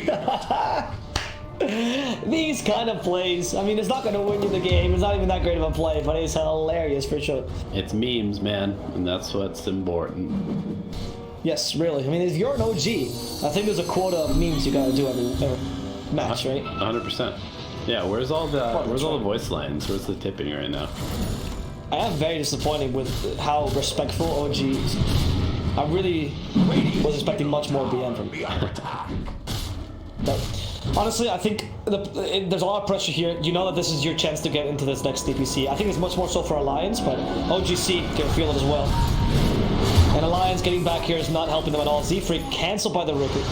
Go for Shiba as well, but Shiba's a bit tougher not to crack. Never mind, Hanskin will crack him with a totem pole. And Hanskin playing literally out of his mind. You cannot... This man will catch everyone here. You cannot outrun this bull. He almost just seems like he's rope on the Spirit Breaker. They find Bexu, all because, again, of the Yule Scepter by Hanskin. This guy is making the game for Alliance. He's super farmed on this Earthshaker, almost the same net worth as Chessie on the Void Spirit. Ridiculous. Well, he did buy a Blade Mail, so maybe it's not that ridiculous. Let that go. It's okay. Everyone makes some item mistakes. I don't see the point of it. I agree, but you know.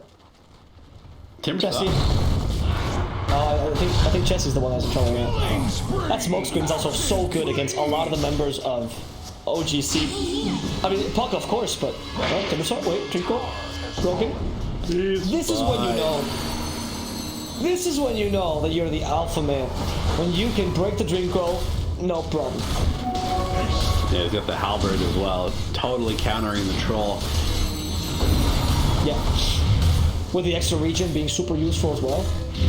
And they've got Decrepify to also defend against physical damage, and then they have the Oracle to defend against magic damage, so this Timbersaw is feeling quite nice right now.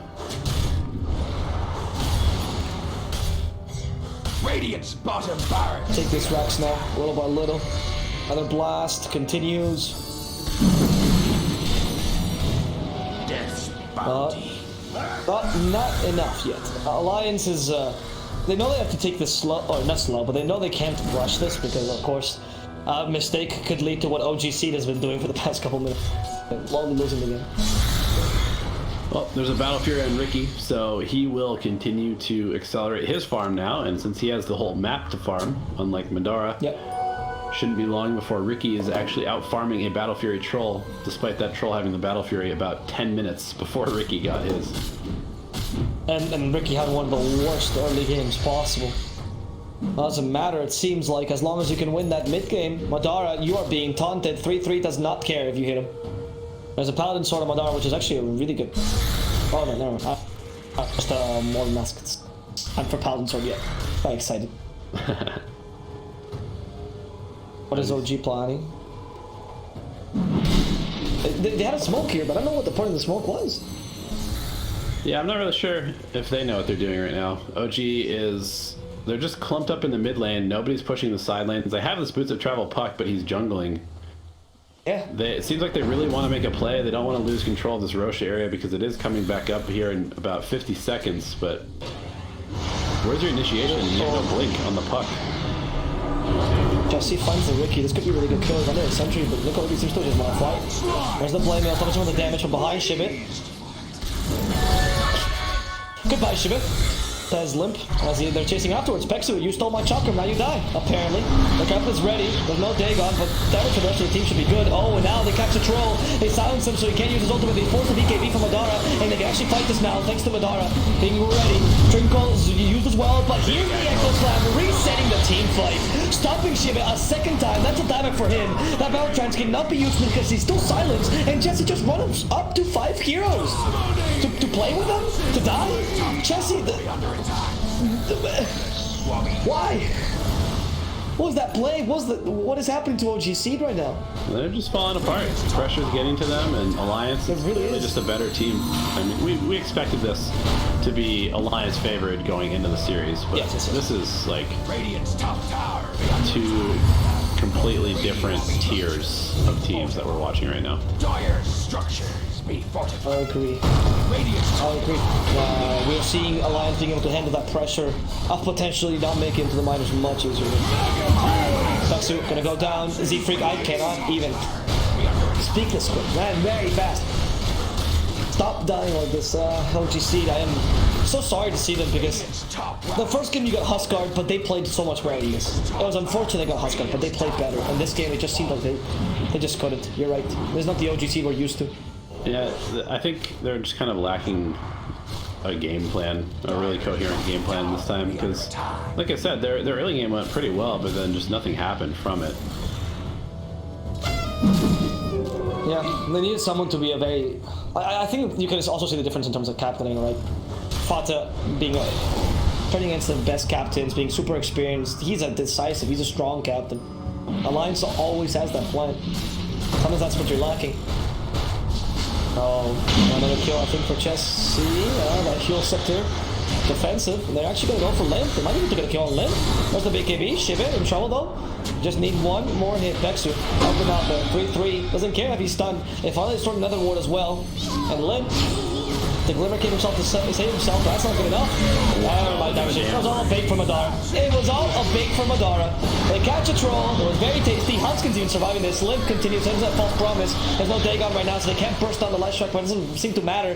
It's Fata is actually beating the Void Spirit right now. He sniped him. Fata killed him. Nicolini took the kill away from Fata. That was a kill steal if I've ever seen one. Fata alone soloed the Void Spirits. And they say, why do I even have the Echo Slam? Might as well make it a team wipe. Alliance.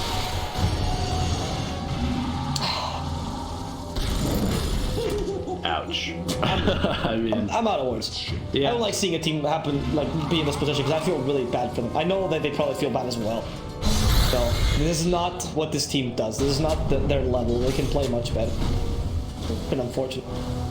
well, there's an Ags on Nico Baby. There is a Paladin Sword on the Timber Saw, so increasing his regen from the reactive armor. Paladin Sword. Sure, why not? Yeah, exactly. And point I haven't Sabred as well, so yeah. Have fallen.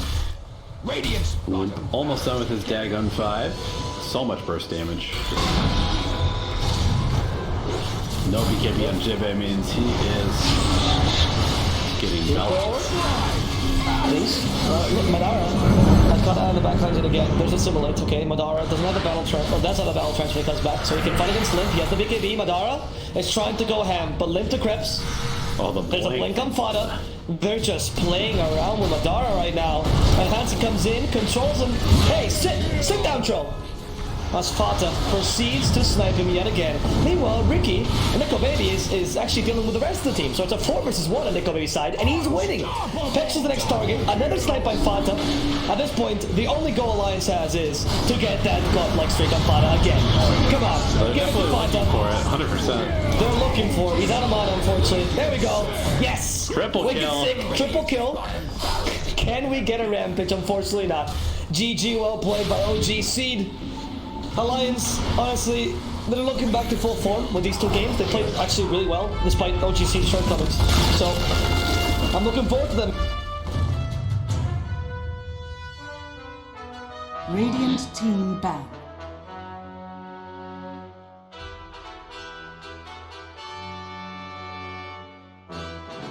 Dire crew pick.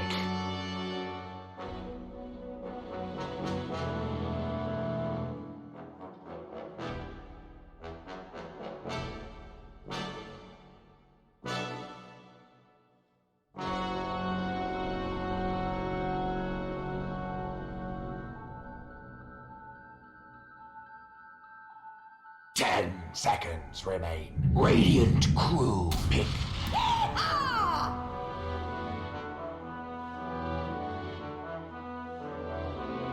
Hello everyone and welcome back. We have our second tiebreaker of the day, Beast Coast versus Infamous Gaming for the ESL One LA Major South American qualifiers here. Beast Coast, as we just saw, unfortunately lost game number 1, which was against Furia, so they need to win this next match, I believe, or else they risk getting not eliminated, but definitely not in a great position.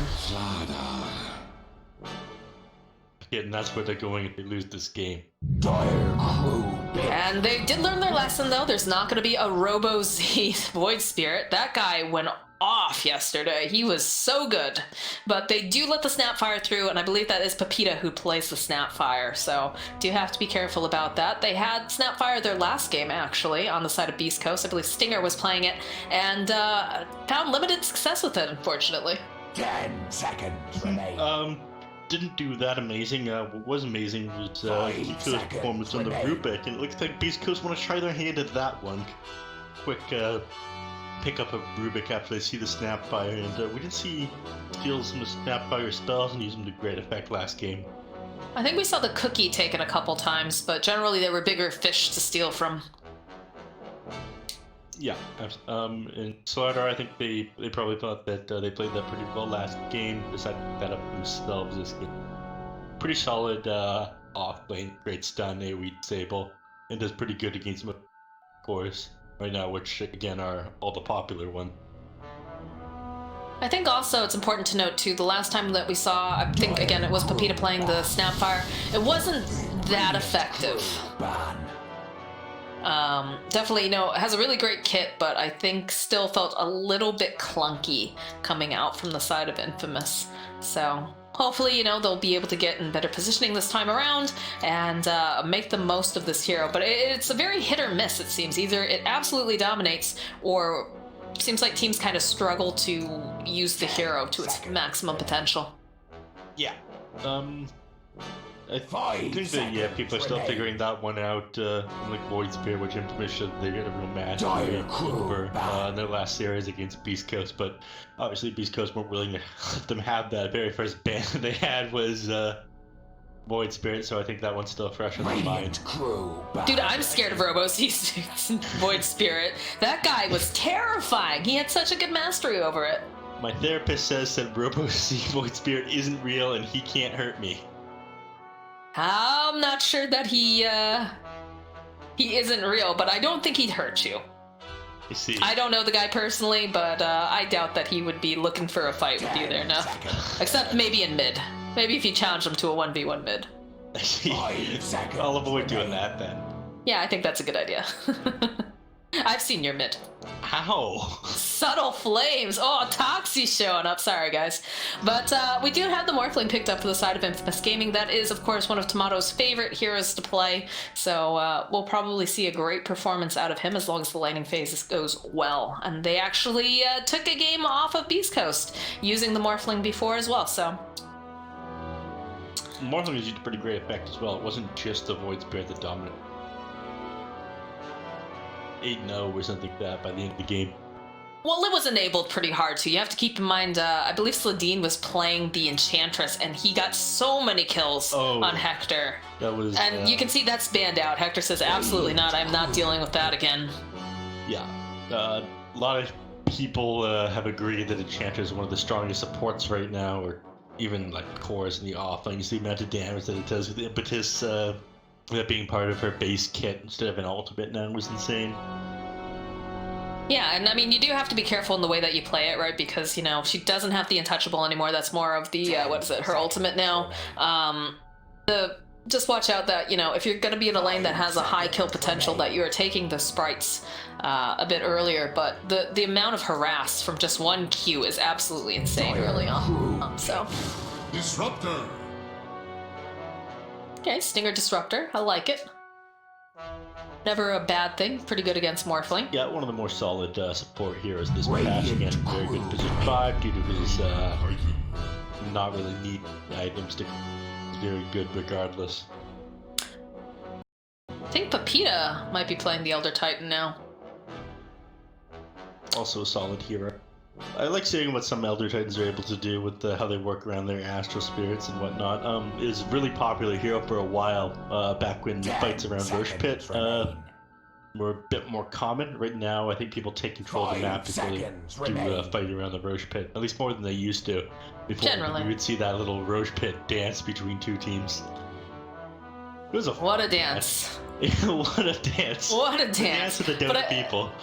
Well, I think the other thing too is that typically, you know, we will see aggressive. One of the teams usually runs an aggressive tri-lane. Sometimes against Hector, sometimes it's against Tomato. So having the Elder Titan there kind of helps to shore up that the more bodies there are in the lane, the more that he's going to be able to punish. Yeah, and I think... That's just really great team fight too. Yeah, I think Beast Coast identified that because they banned out the Undying, which is another one of the heroes that are very good against more bodies. More bodies mean more decay and more soul rip. 10 seconds remain. Definitely. Well, they gave them trouble last time too, I believe. PETA was playing that, and they went up. I think it was aggressive tri-lane. No, it wasn't. No, it wasn't. They were on Dire, I believe, that time. But it did cause them a lot of problems. It was 11 hours of Dota yesterday. Yeah, you know. It was a good time, but they do start to blend together after a little bit. So. I actually was having dreams about South American Dota last night. Oh, same. Really? Yeah, actually. Well, when you spend I also had a nightmare that I didn't wake up in time for these best of ones too. I woke up like 3 times, like, oh my god, I'm late, and then I looked at the picture, I'm like, oh my god, it's 3 a.m. Go back to sleep, Moxie. It's like waking up in front of class, you realize you're late and you're not wearing pants, and all the kids are making fun of you because the underwear you wear. I've never had.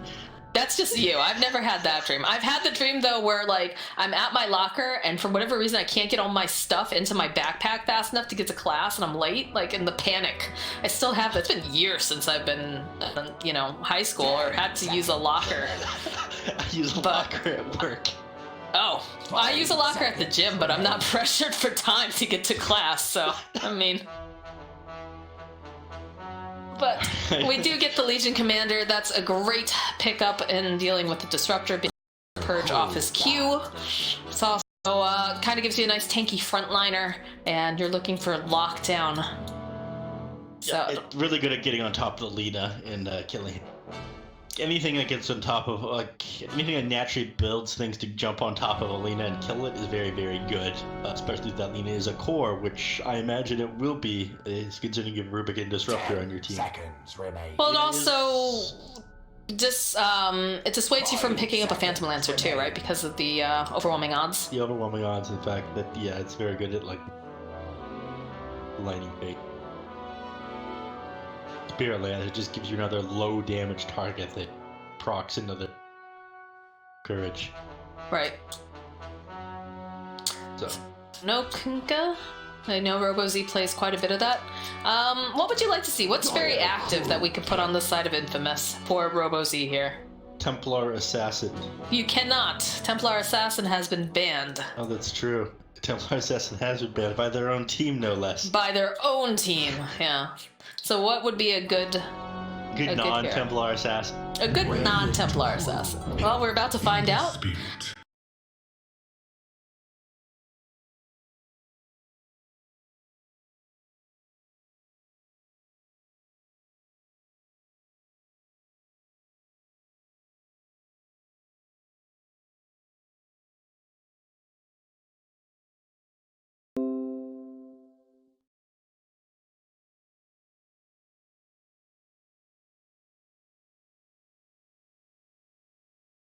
Hey, that hero was very good, especially against Legion Commander. No, I agree. It's very good. It provides a 6 down the Astro.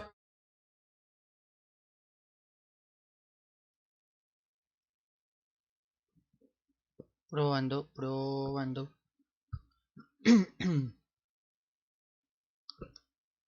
Probando, papus. Buenas tardes, papus. Buenos días todavía. Coming out from the side of East Coast. They like to do this, you know, the Safe Lay to Baden. We're not going to talk about the Doomless Doom that we saw, and the Mid Disruptor. Is that something else that he That was something that he did at one point. See. What do you call a doom without doom? A dumb? You see. I don't know. I don't know. That was a legitimate question. I'm not trying to make it. I mean, I was sitting in the back. That was at the major actually, with like I believe Fogged and Grant and everyone, and they were all like having this moment of like, why wouldn't he take Doom? Like they couldn't figure it out. And they're like, well, I guess sometimes in pubs you would hold off on taking it, but in this point in the game, you probably want to pick it up. And like they're doing everything to theory craft behind it. Like they were really like trying to figure out, because you know Hector's a great player. And things that he does, you know, might not necessarily be very apparent to us, but like they were really racking their brains backstage. But, you know, we got the Abaddon. We know kind of what he likes to do with this hero. Is it going to be moving fast enough? Is this going to do enough? Chris Lux on the Lena. You do have the burst damage. What are your thoughts, Neff? What do you think? I was just really thinking about that Doomless Doom. God damn it. Right, these two drafts, I think I'm favoring Infamous's draft this game. Okay. I'm thinking they're a little bit stronger. The draft makes a little bit more sense to me. I think Abaddon is very powerful. I'm just not sure if he's good enough as a position 1. Well, either they're gonna make believers out of you, or you're gonna keep holding on to that mindset here. But so this is cool. This is a Whisper Rubik. Okay. They're really changing things up over here. So Whisper's on the Rubik, Schofield's on the Slardar. We have Stinger back on that Disruptor. Obviously Maybe Hector on the Abaddon. They're a little confused as to what they want to do, maybe. Or maybe not confused as what they want to do. They feel a little out of place, or they need to shake things up after the last couple of... I don't think they expected to lose badly as they do yesterday. And I don't think they expect to lose their game just now. That turned around very fast. So, trying different things out, maybe. Is this the time to be trying things out, though? It's a best one.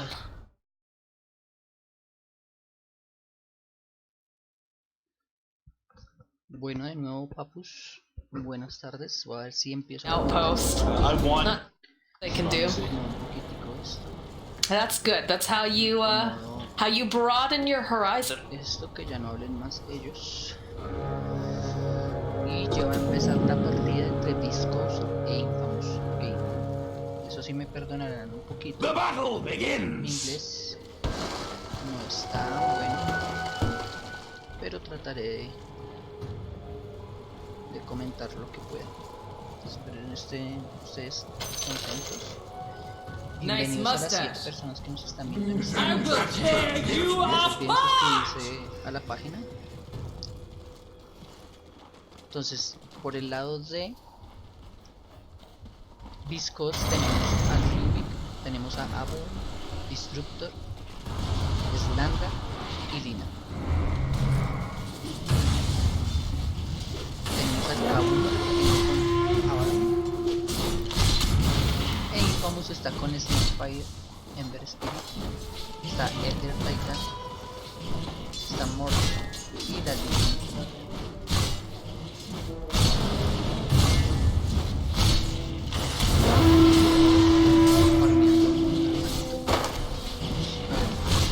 Tabla en el bot, está liderando la Lina. Está muy suavecito hasta el momento.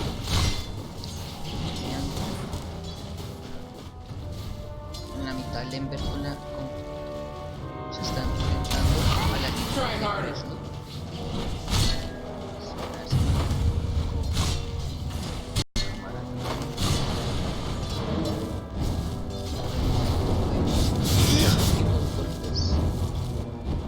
Está liderando Crislo. Wow. Está ganando Infamous Robo Z del Ember Spirit. Snapfire, papita. Se viene la primera sangre. Pues se va por un trailer.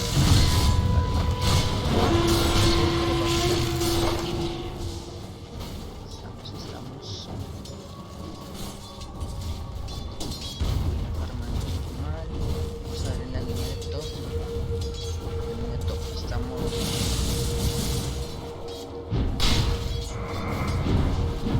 Whisper y está Slady con desde ahorita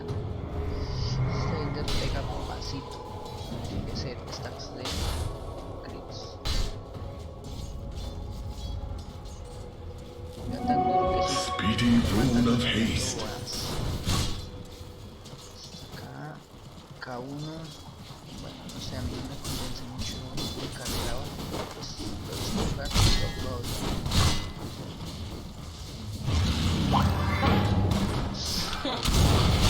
vean. Por un momento muy tranquilo todo.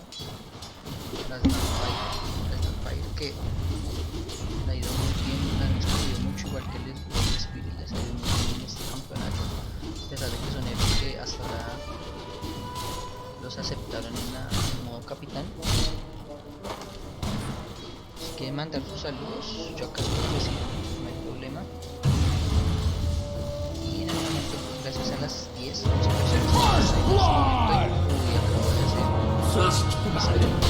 What is this?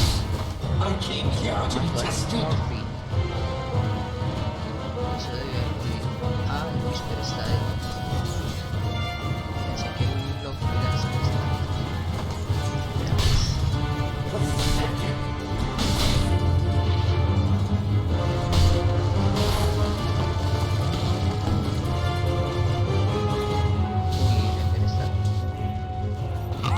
peleando sabroso ahí con la niña.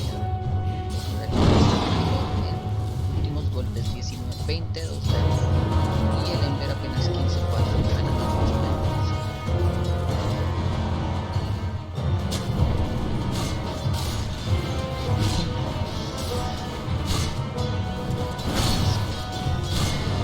A tool to teach.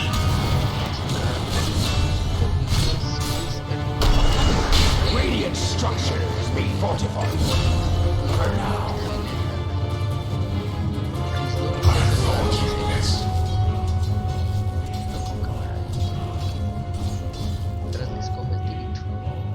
Dire's middle tower be taking fire.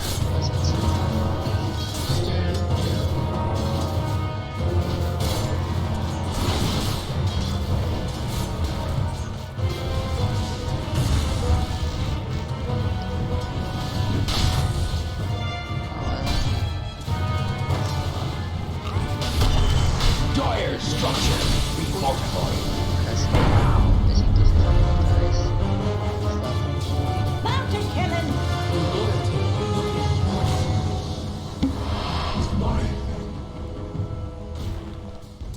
A soldier's fortune.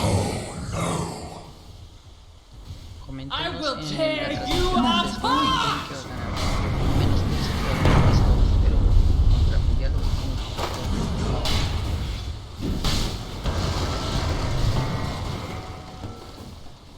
Un saludo a Renelton Gao. Me imagino que ese apellido es peruano, no latino, de pronto brasileño.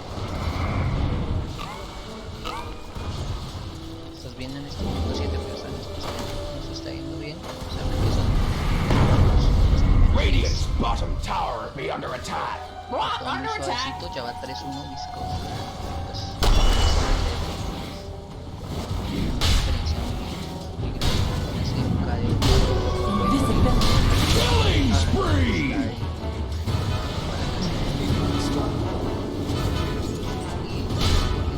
Yo que estaba de acá, quédense con esos clips, igual no los quería.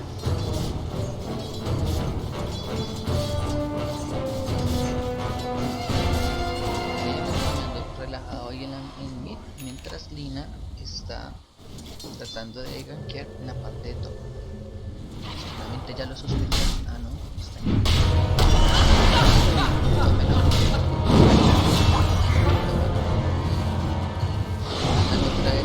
Radiant's middle tower be under attack. Radiant's couriers be rather brutally murdered.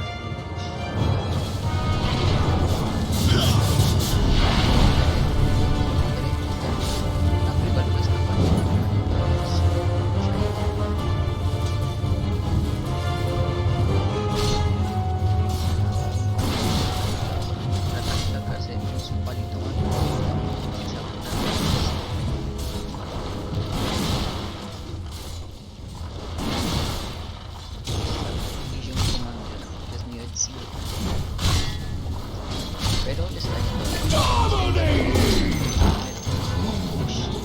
bottom tower be under attack. Pero a pesar de todo, yo a la verdad no le daría mucha fe a ese Ruin off, pero está yendo muy bien. Está yendo muy bien. Está dominando ya.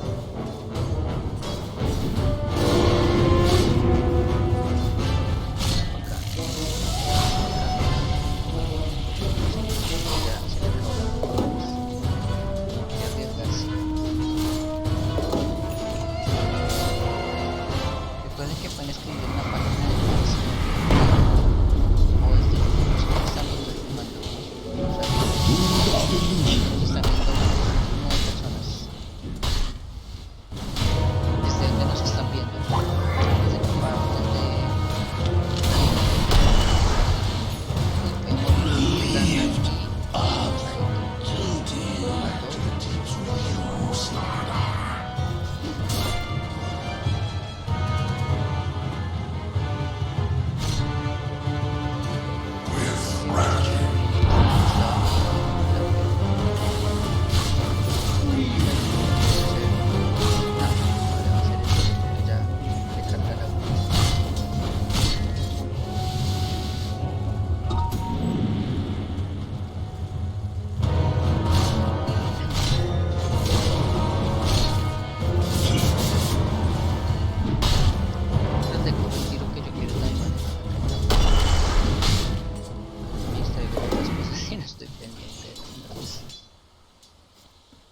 contento viendo por ahí los clips cuando muerte en un lado y ni siquiera me daba cuenta.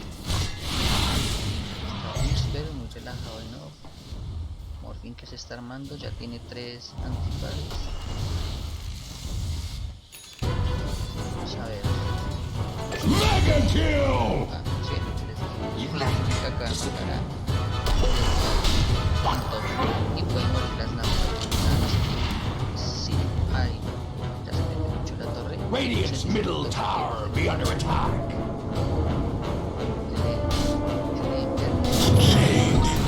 Unstoppable! Dire's bottom tower be under attack. Radiant structures be fortified. This is going to be safe. Double kill! Never refuse good.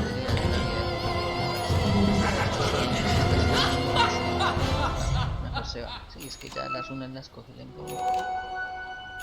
Donde se le voltee y lo manda caminado.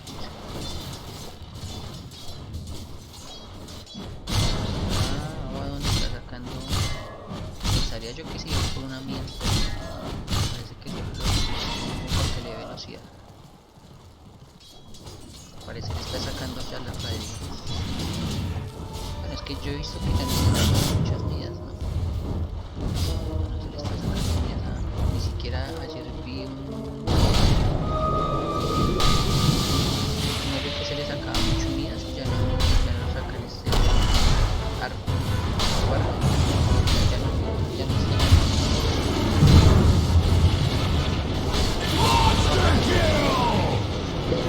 A manos de Whisper. 8-0. Ya pues sí. Resulta el final.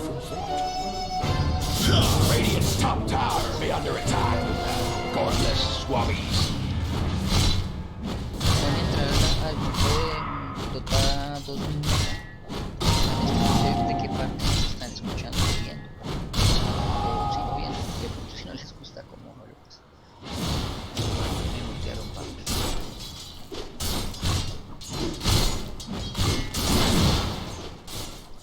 K1, en la ulti relajado y la de está jarraseando un poquito. Killing spree!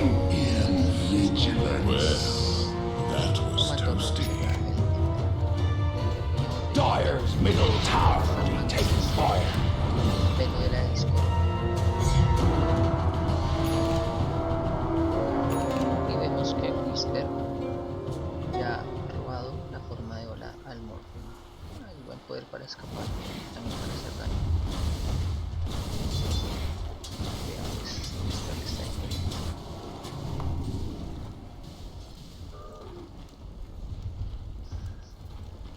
Pero Dire's van a middle arrollar tower be a taking arrollar. fire.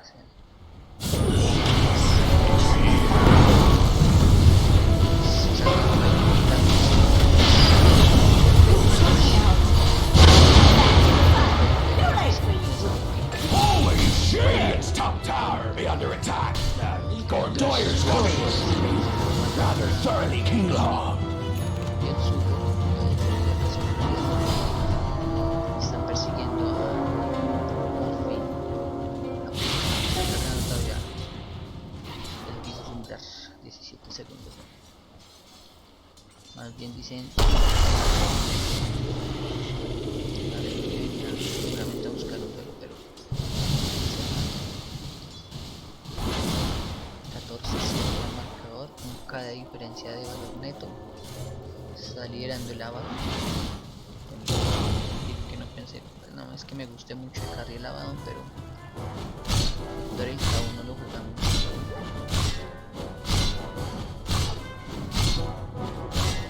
Pero mientras tanto relajamos. Y lo que se está armando, ya tiene uno. Que se está armando después.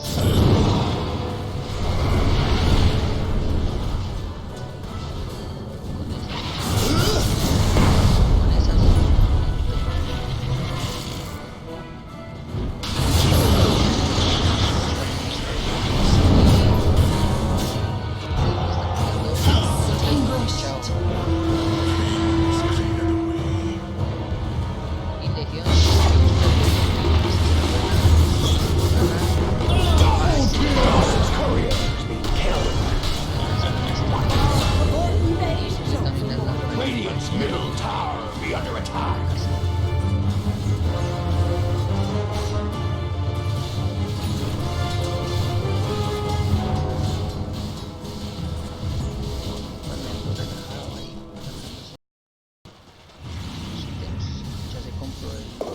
The rune of regeneration. Nos confirmó el nombre. Sí, cetro fantasma.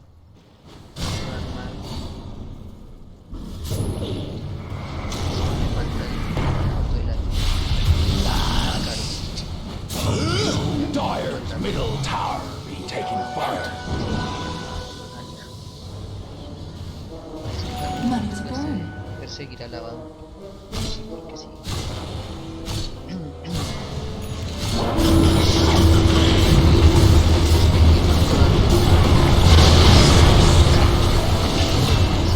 Killing spree!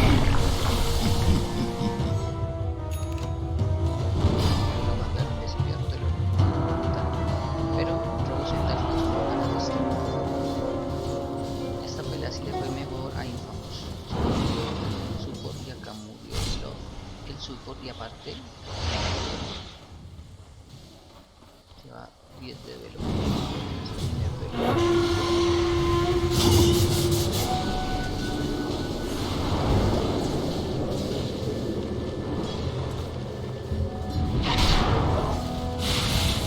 Que acá se va a encontrar de pronto Lina y Ember. Ah no, perdón, Lina y Legion.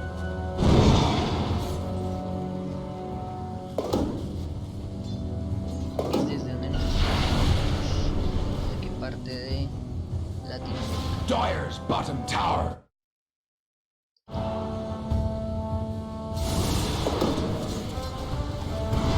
Y pues comenten también si piensan quién va a ganar.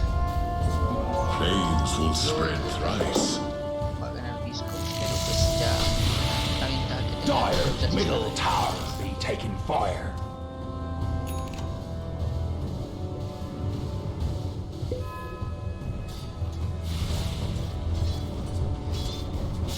Radiant's bottom tower be under attack.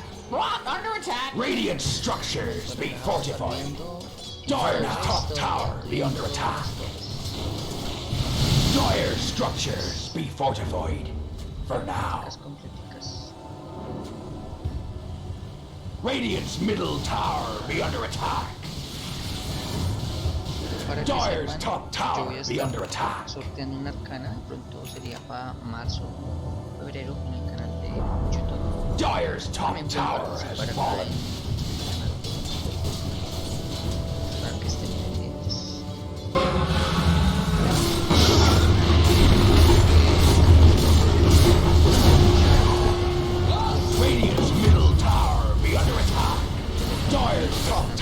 be under attack.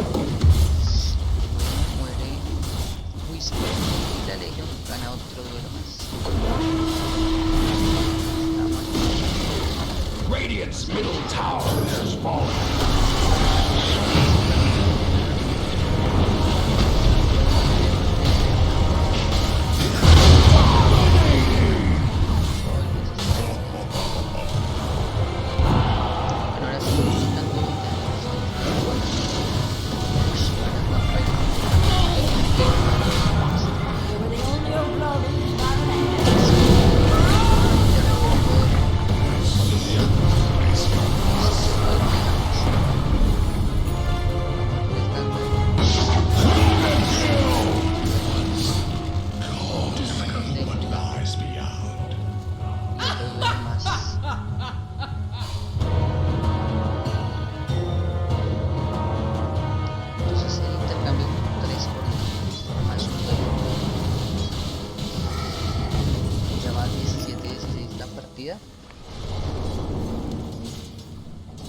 Saludo a las 9-10 personas que nos están viendo en este momento. Si quieren comentar y tienen el tiempito para comentar desde donde nos están viendo, les mando un saludito. Lava ya tiene sus redes. Salimos relajado de la vida. Radiant structures be fortified. Parece que el late game me parece a mí que es un poquito más pesado.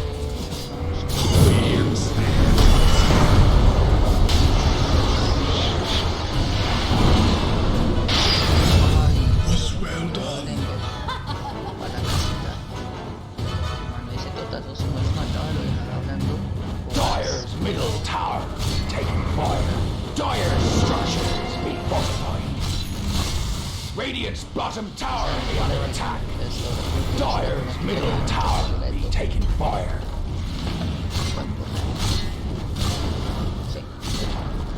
Dire's middle tower has fallen. Soldier's fortune.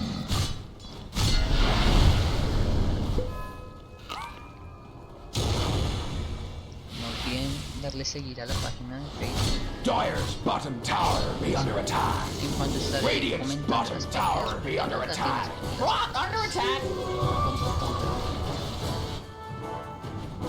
eventualmente estaré comentando algunas.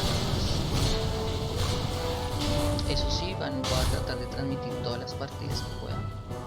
O sea, este campeonato de los siguientes campeonatos. Pues para que estén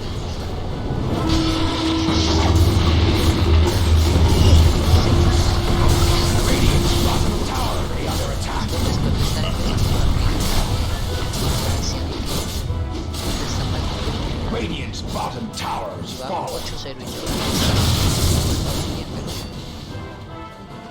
Se está dando duelos y la Legion ya tiene Sound 6 strategy. daño permanente de duelos. I will tear you apart!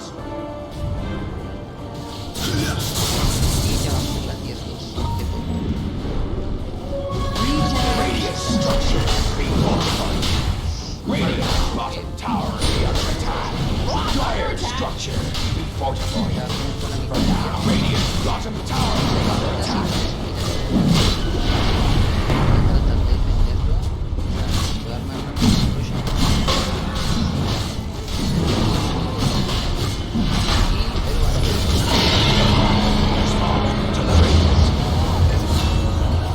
Que también gastó como la beca venida. Y era una beca de 9. Si le gastó ya la de más duración de 10 segundos. Pero bueno. Para asegurarse.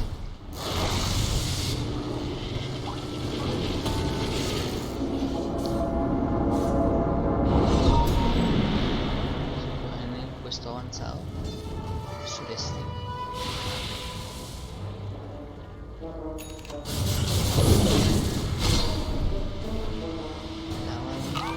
Aquí se está armando, creo que está tomando manta. Si no estoy mal, se está armando manta. Ah, ya la tiene. se está armando es la Shadowblade.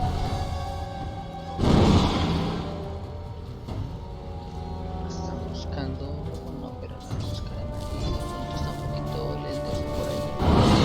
Se asome, no se volvió. Se asoma de la chirimoya, se la baja. Una pausa, desconfía, seguramente es que a veces está como un poquito lento. Ya pues seguramente quería acomodarse, seguramente se le está durmiendo las nalgas y se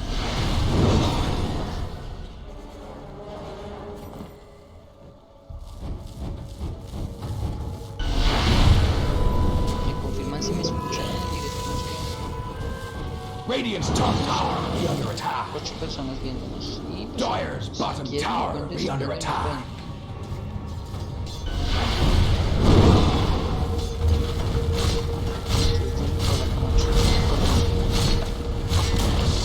Dire's bottom tower be now. Radiant's top tower be under attack. Dire's bottom tower be under attack. Radiant's top tower fallen.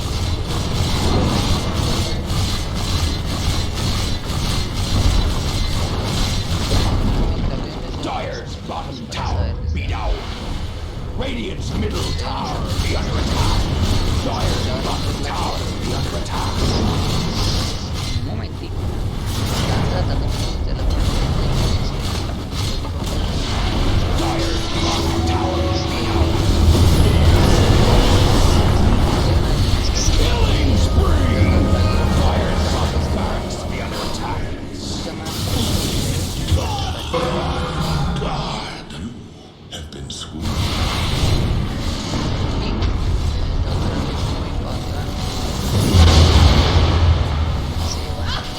Hablamos pues la Storm of Slav. se alcanzamos a matar a los dos pero intentamos buscar a alguien y uy, no, ojalá conseguir ya.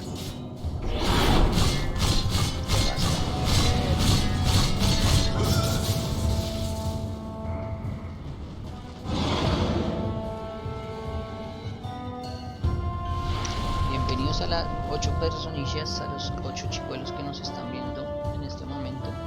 Never Espero les refuse esté gold gustando la given. transmisión de este disco versus Nice burn. My waters rise.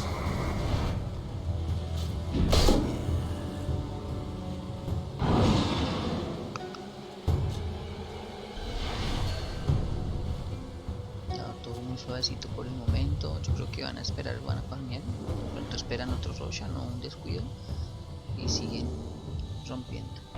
Hasta el momento 4K de diferencia. Vamos a ver la probabilidad de ganar. La tiene ganando por muy poco los Radiants. Scopes está con el 58%, por muy poco la verdad. Igual cualquier error puede ser que se las corte. Hay que jugar muy tranquilitos. A dónde se va a armar. Que se iba a armar la Shadowblade, pero ya no. Compró solo el orbe. You have my Se thanks. viene un smoke.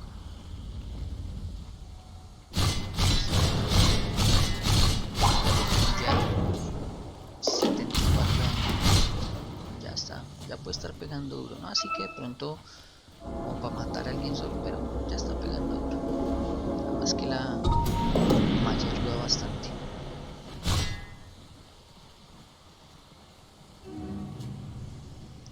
No olviden darle seguir a la página. Pues,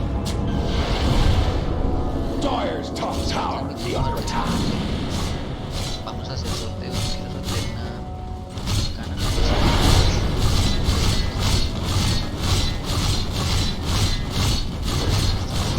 Izquierdos de todo.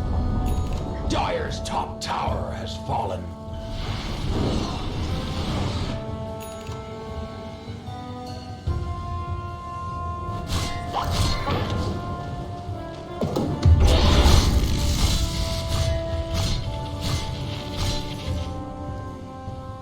Están en bot la Legion y el Morphin.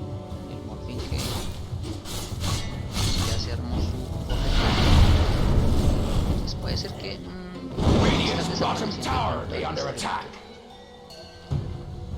Los otros sí tienen como más sangre. Dyer's middle tower Que be es el taking Ryugen fire. y el estándar. Bueno, el estándar también está bajando. Se viene un smoke por parte de Infamous con Late Legion. Está la Elder Titan.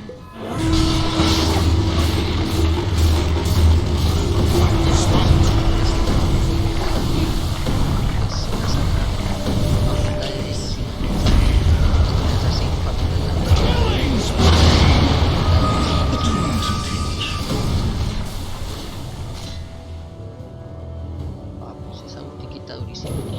Ni metiéndole cabezazos esa. Pega durísimo esa ulti. Oh, ya somos 12 personas en Facebook. Bienvenidos a todos. Es mi primera transmisión hablada, entonces pues tengan un poquito de paciencia.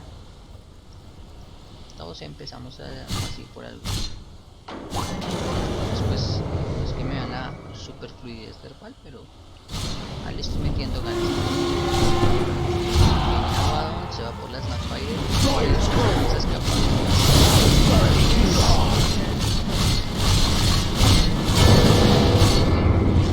La cerca está aquí.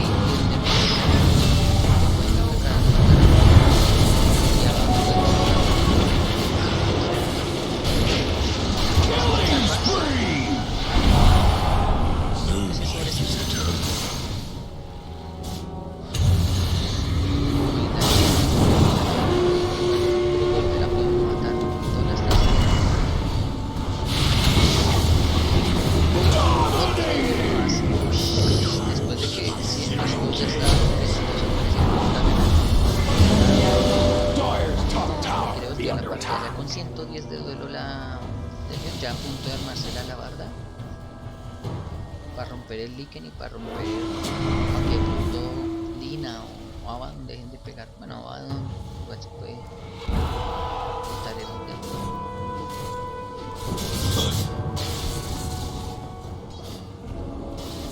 Radiant's middle tower be under attack.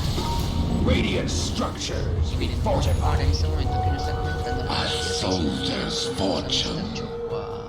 A gift from the tempest of battle. Radiant's middle tower has fallen. Pues que sea la más difícil del mundo, pero no es fácil, o sea, sí hay que admirarlos, la verdad.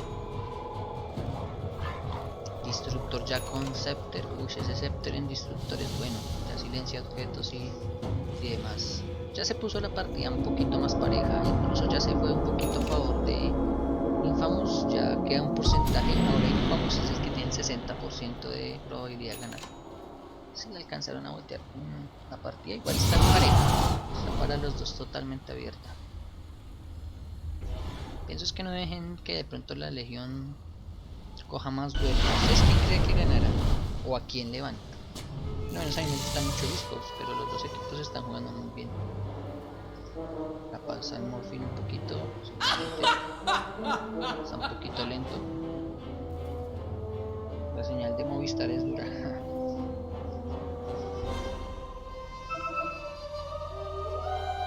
8 personas, un abrazo de verdad, muy grande a todos los que nos están viendo. Si quieren comentar, pues les doy su comentario. Hasta el momento escrito es Juli Paula, que dice que es de Colombia. Si tienen tiempo de comentar.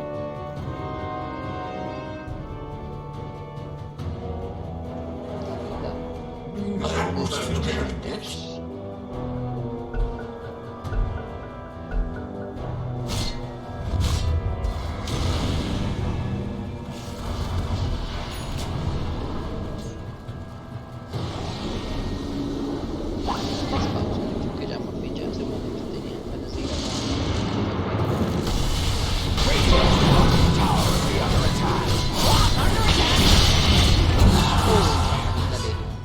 esa parte está importante ahí.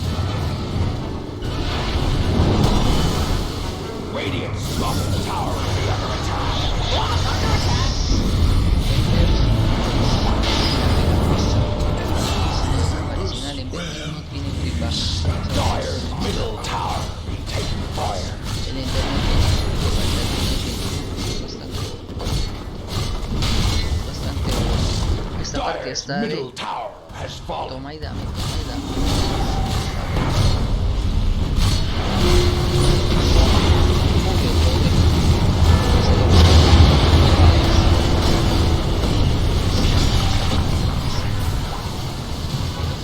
Ya de daño permanente y se lleva la línea. Baja importante. No, de hecho es importante. Es que sí, está bueno, parece que les van a romper para ganar aquí. Dire's middle tower taking fire.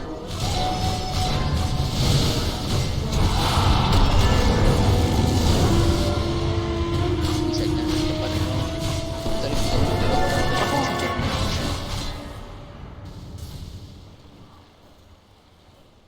está buena la partida ya. Creo que una próxima pelea de ahí está haciendo pinta, nada más que los estados de Wii solo tienen estándar. Realmente está en estados de Wii un poquitico más a favor de Viscous. Además que Nina ya está muy cerca de conseguir el faltan solo 200 de verdad. Las que de ellos ya se pagó, entonces ya tiene 6 minutos 15.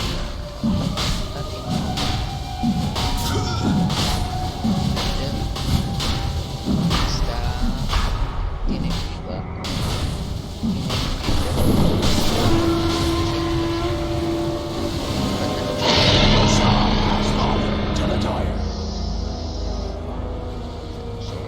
Bueno, porque en estados de Wii me parece a mí que está mejor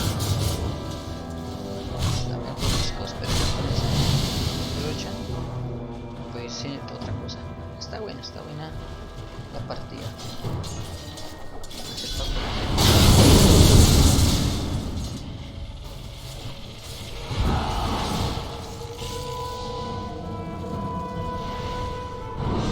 Trickster's rune of illusion. Vamos a ver el enfoque. Cristales y se aprovecha después de estar dando físico. Bueno, aparte el velo también le da regeneración.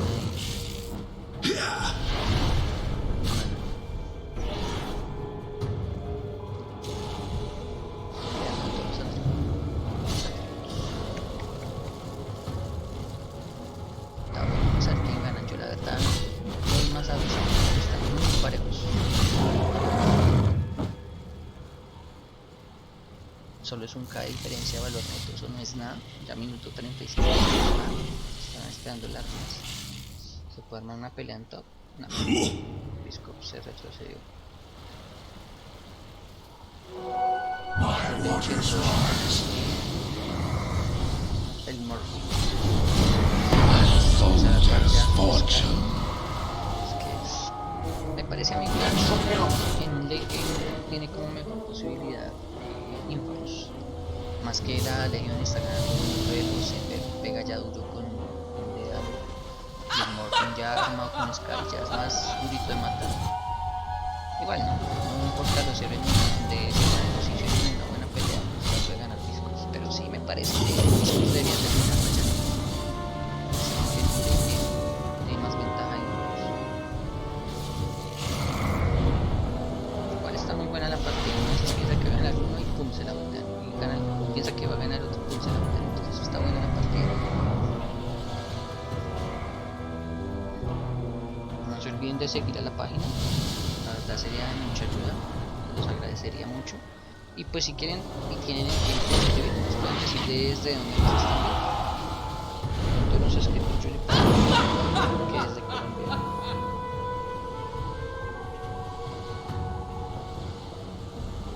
Double damage.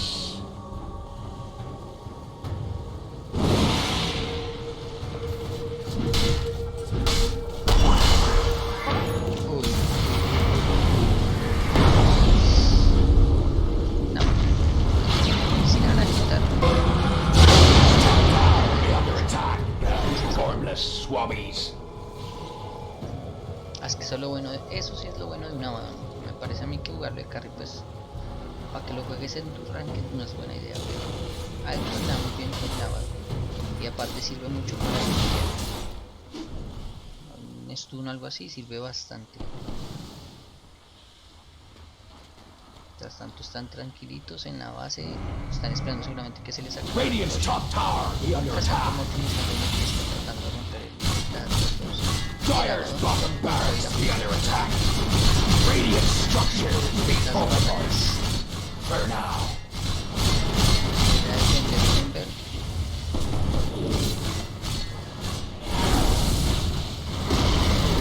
Radiant's top tower is falling. Dyer's bottom barracks be under attack. Ya también pushando la mitad, papu. Pucheas la tierra, pucheo las dos.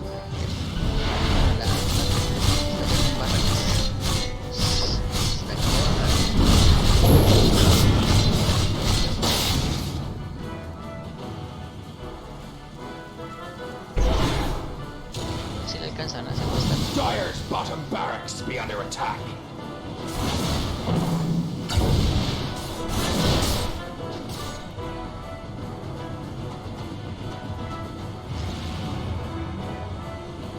Todos esperando ya su Morphine con Sky. Ya está pegando más duro, más difícil de matar. La diferencia solo es de 2k de valor bruto a favor de Pixels. Y en el valor neto, si se fijan, están muy parejos. Primero estaba donde estuvo Morphine, después Lina. Bueno, están ahí Ember y Lina luchando por el tercer puesto, pero están muy parejitos. Incluso los off están muy parejos. Whisper está con 12.900 y la Legion Commander está con 2.900.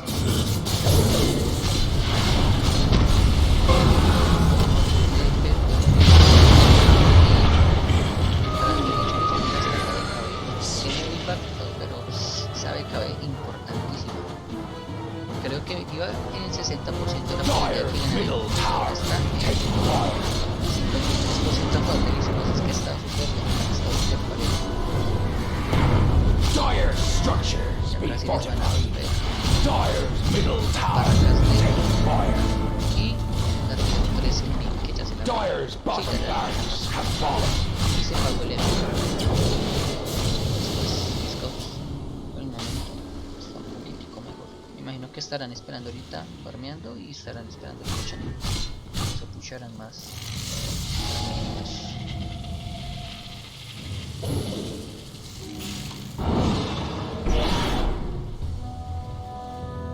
Aparte que la tier de bot, perdón, la línea de bot se va a ir pushando sola porque ya rompieron una de las entonces ya eso sirve bastante, ayuda bastante. Entonces solo es top y mid. Aunque se viene un smoke, le cojan a alguien más para o no. Pero de pronto sí es Lander. No, Lander ya se esconde.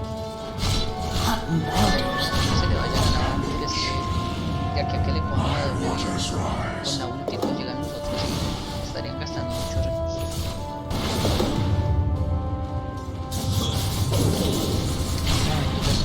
Personas, si me pueden decir de dónde nos están viendo, desde qué país, de qué parte del mundo, les mandaría un saludito. Igual un abrazo, un saludo para todos. Gracias por lo que están viendo. Están aguantando. Mamo una bolsa.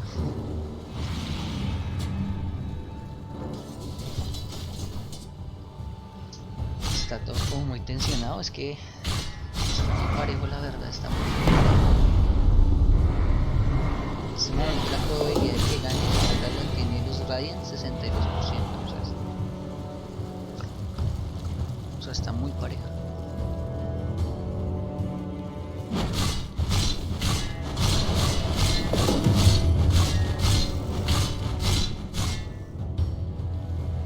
Ese ítem de parte de los neutrales, ese ítem está bastante, cuando no lo está manejando, se hague. Lo cogió, no lo cogió nadie. Tienen todos ítems neutrales, pero uy, Lina se baja la reducción de tiempo 20% con ese ítem neutral. Ah, el Ember si lo quieren, lo saca a correr con ese ítem neutral.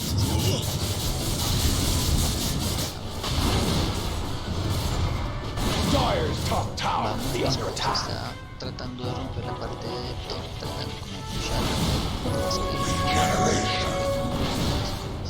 Creo que están esperando más como un Roshan. Roshan sale en 11 segundos, ya va casi que a salir.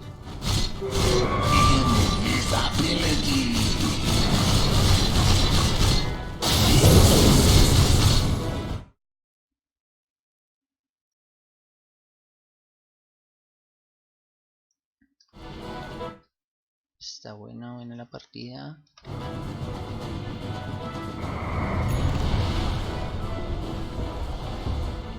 Sí, ya salió Roshan. Pelean Roshan que aparte de todo va a ser muy importante. Dire's bottom barracks be under attack.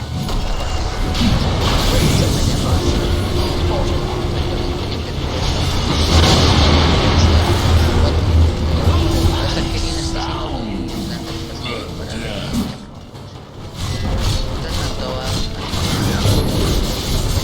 Dire's bottom barracks have fallen.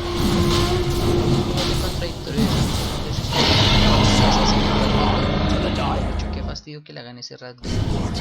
Pero cuando los del equipo de hacen rat, qué chévere, sigan rompiendo. Eso es un poquito contradictorio.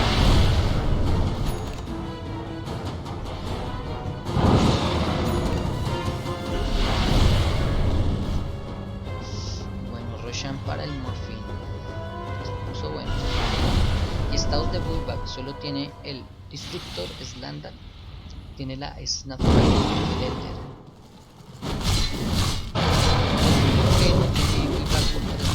Es el Ember, porque ese sí se pagó para tratar de defender el mid. Y los otros sí es por oro. Ya la línea solo 200 de oro, eso no es nada. Y de ello le faltan 500 de oro, que tampoco es que sea mucho. Los que sí están un poquito graves es el Abaddon, que todavía le falta 2200, o sea, todavía le falta un poco de oro. Un montón de oro. Y Whisper que le falta 1100, ¿no? Es como relativo. Una pelea se los puede hacer, pero sí le falta bastante oro todavía.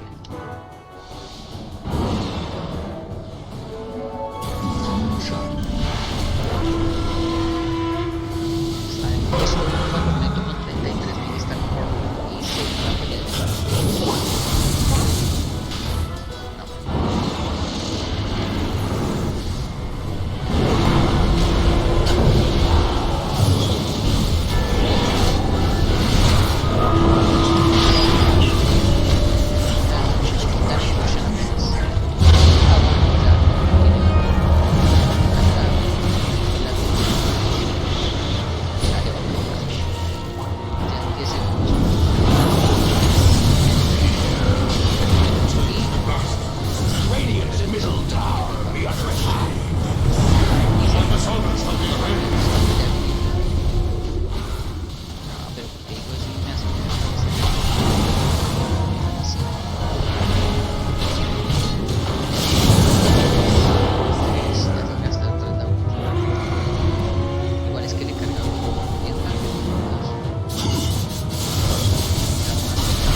pushando una línea.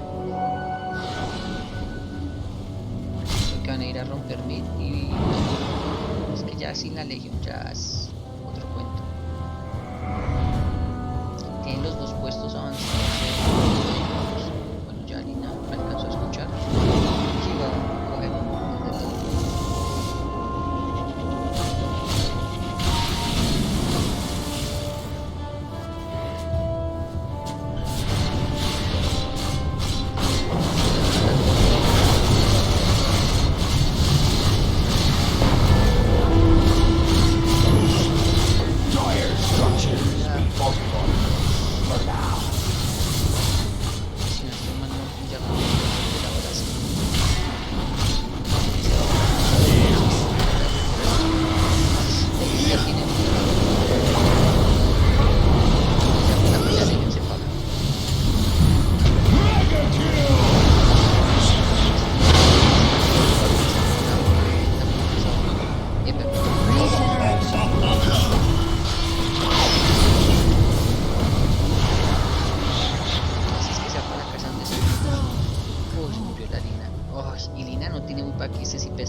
minutos viendo el Facebook.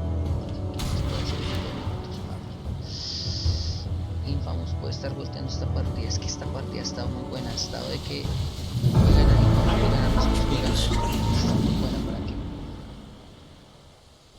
Dyer's middle tower Gracias a is las taking fire. 8, 9, 10 personas que nos están viendo, la verdad es que no importa la cantidad. Felices acá. Recuerden que se pueden seguir la página de Dota Meta y nos podemos sortear ahí. Y pues, vayan a Facebook y también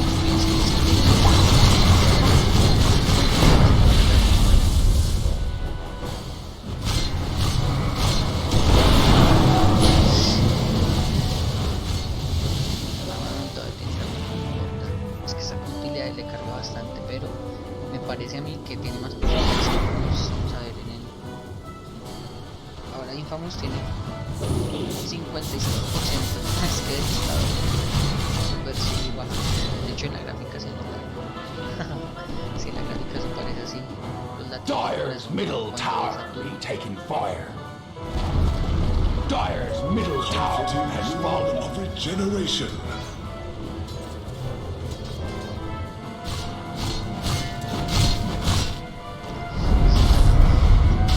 Es que sí, tiene que uno retrocederse siempre a tratar de defender.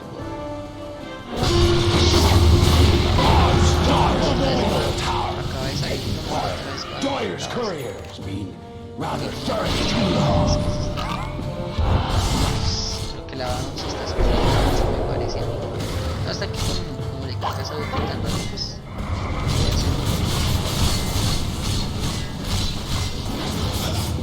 Se puede dar ese lujillo.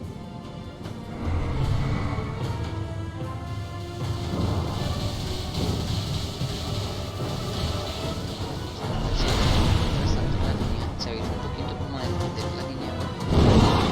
No estás dormido.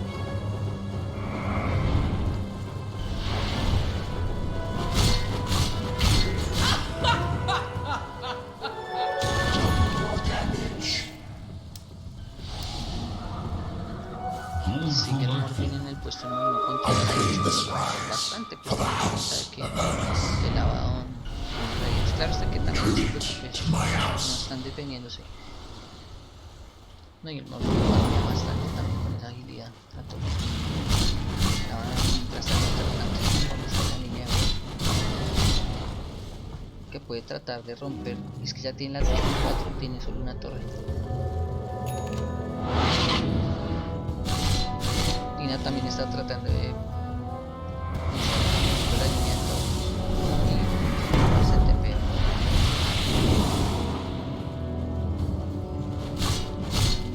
Está lavado en el mid, defendiendo relajado. Es que está puede ganar porque tiene un mejor late, pero también Discos ha pushado. O sea, no es una pelea que sea mal posicionada. Legion puede estar muriendo.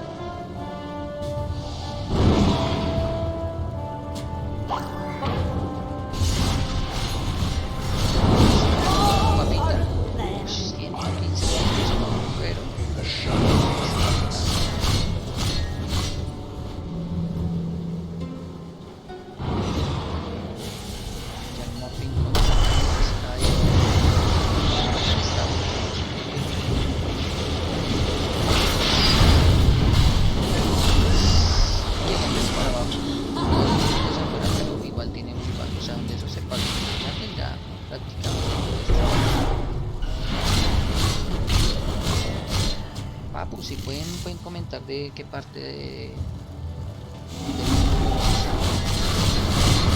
Radiant structure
Sí, se van a ir por 8 mientras tanto. Ustedes traten de defender eso.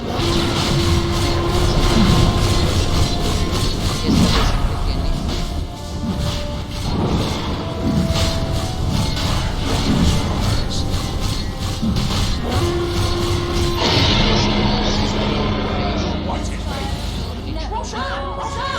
Esto fue tener BKB. Aquí en el centro. Más se lo dieron a Lina. A ver si ella se lo pone o a quién se lo irá a dar. Igual se empieza a tener el destructor. El centro en el juego también puede llegar a servir ya que está tan tanque, pero no, creo que el Lina. Sí, el centro de Lina. Que le da daño puro, entonces. Con esa ulti le deja hablando bobadas. Dire's middle tower taking fire. Dire's middle tower has fallen.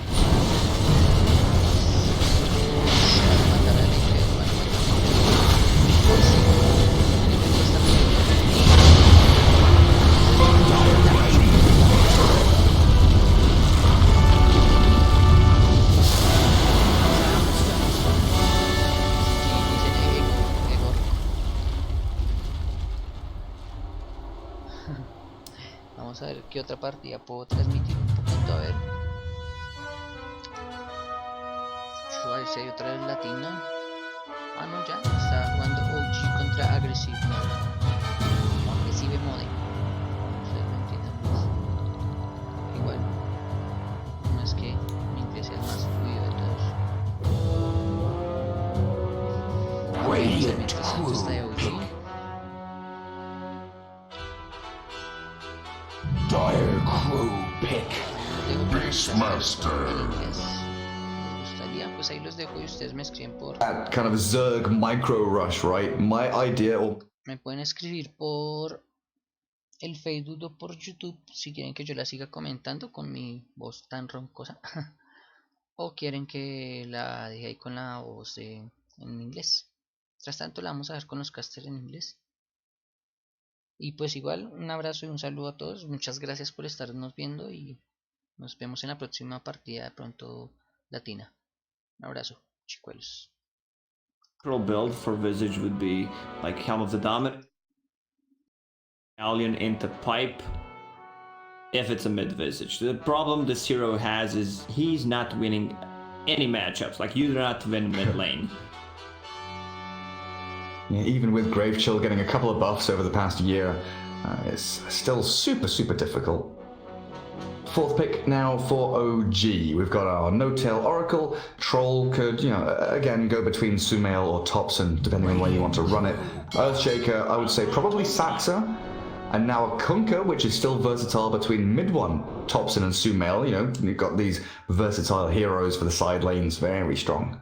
Cleave against Visage and the birds, all it's amazing. Any summons from the Beastmaster as well. Also, damage mitigation coming out from both. It's already liking OG's lineup. Maybe the last pick on aggressive mode will give me, wow, they really have a chance. Yeah, we'll have to But see I'm what not it is. seeing that hero. What about... yeah, you mentioned Lycan, but it might be too all-in. It might be what they have to do, though. We'll see. I do like the fact that, Boat, you can throw it onto the Raw target or into Static Storm Kinetic Field. You've got some good ways of mitigating damage, like you said. I've just clicked in my head. They've picked Beastmaster into Oracle, so the false promise, being able to save people out of Raw will very likely always be there for OG. They're banning Batrider as well, man. Like, it's a Lycan, right? It's got to be. Maybe Luna. Luna's aura changed. Now it gives damage. Instead of old Vengeful Aura giving damage. 5 seconds remain. I don't know. It's kind of hard to guess where they're heading right now. It is a bit of a wonky draft, but I think you're right. It's some kind of strat, right? It's some kind of pre-made draft. Maybe adapting a little bit here and there. Bristleback now for OG. A big tanky hero. 3 pretty invulnerable core heroes with Boat and Oracle saves behind them as well. Aggressive mode don't have any nuke damage. They've got no real way of dealing with any of this. And you have this Bristleback who builds all these tanky team fighting items, Crimson Guard, Pipe, Solar Crest, you name it. Really tough choice for aggressive mode. 5 seconds. Just pick the Lycan, ignore heroes, and kill towers. That's that's the job of aggressive mode right now. Just outplay them. Just outplay them, lol. It really is almost an impossible pick. Slark will be the final hero, so they do have something to try and manage these, you know, Kunkka, Bristleback, tanky, annoying heroes as Skitter grabs it up. They're still deciding. They're not showing who's going mid. Pango or Visage. Thompson, Bristleback, mid one on Kunkka. And they will wait until the last second to pick their heroes. Sumail Troll should be fun to watch. Something he was playing a little bit on Chaos while he was over there. Baranya, Pangolier, Skylark, Beastmaster, Skitter on the Slark, so it will be a Lil Visage, Spartan on Disruptor. Pretty standard as all things go. 10 seconds remain. Can they run a? They can run a tri-lane and leave Skylark alone. The question is, does OG care? They can just secure, farm for Sumail. Mid one will recover. Or they can even just put Thompson against the tri-lane and say, hey Thompson, you know, deal with it for 3 or 4 minutes. And we'll force them to move. You know, that's one of the great things about Dota now is you don't have to match the tri-lane versus tri-lane. You can try and, you know, whittle them down and find a little bit of advantage here or there, but forcing your opponents out of their tri-lane and into your dual lanes is definitely a possibility.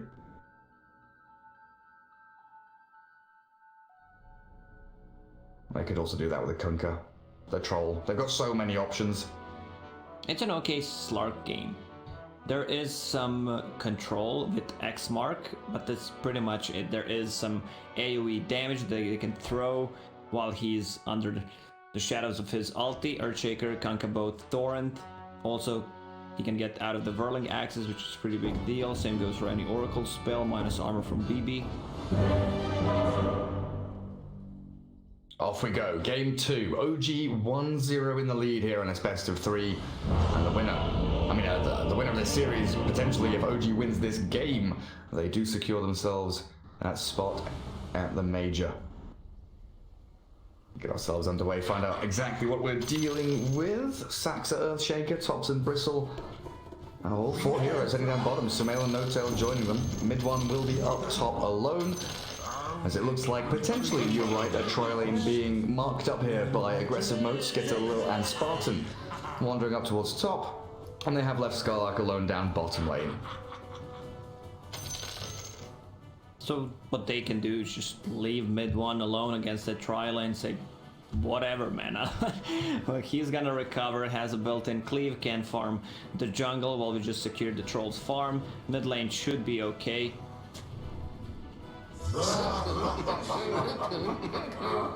Mid one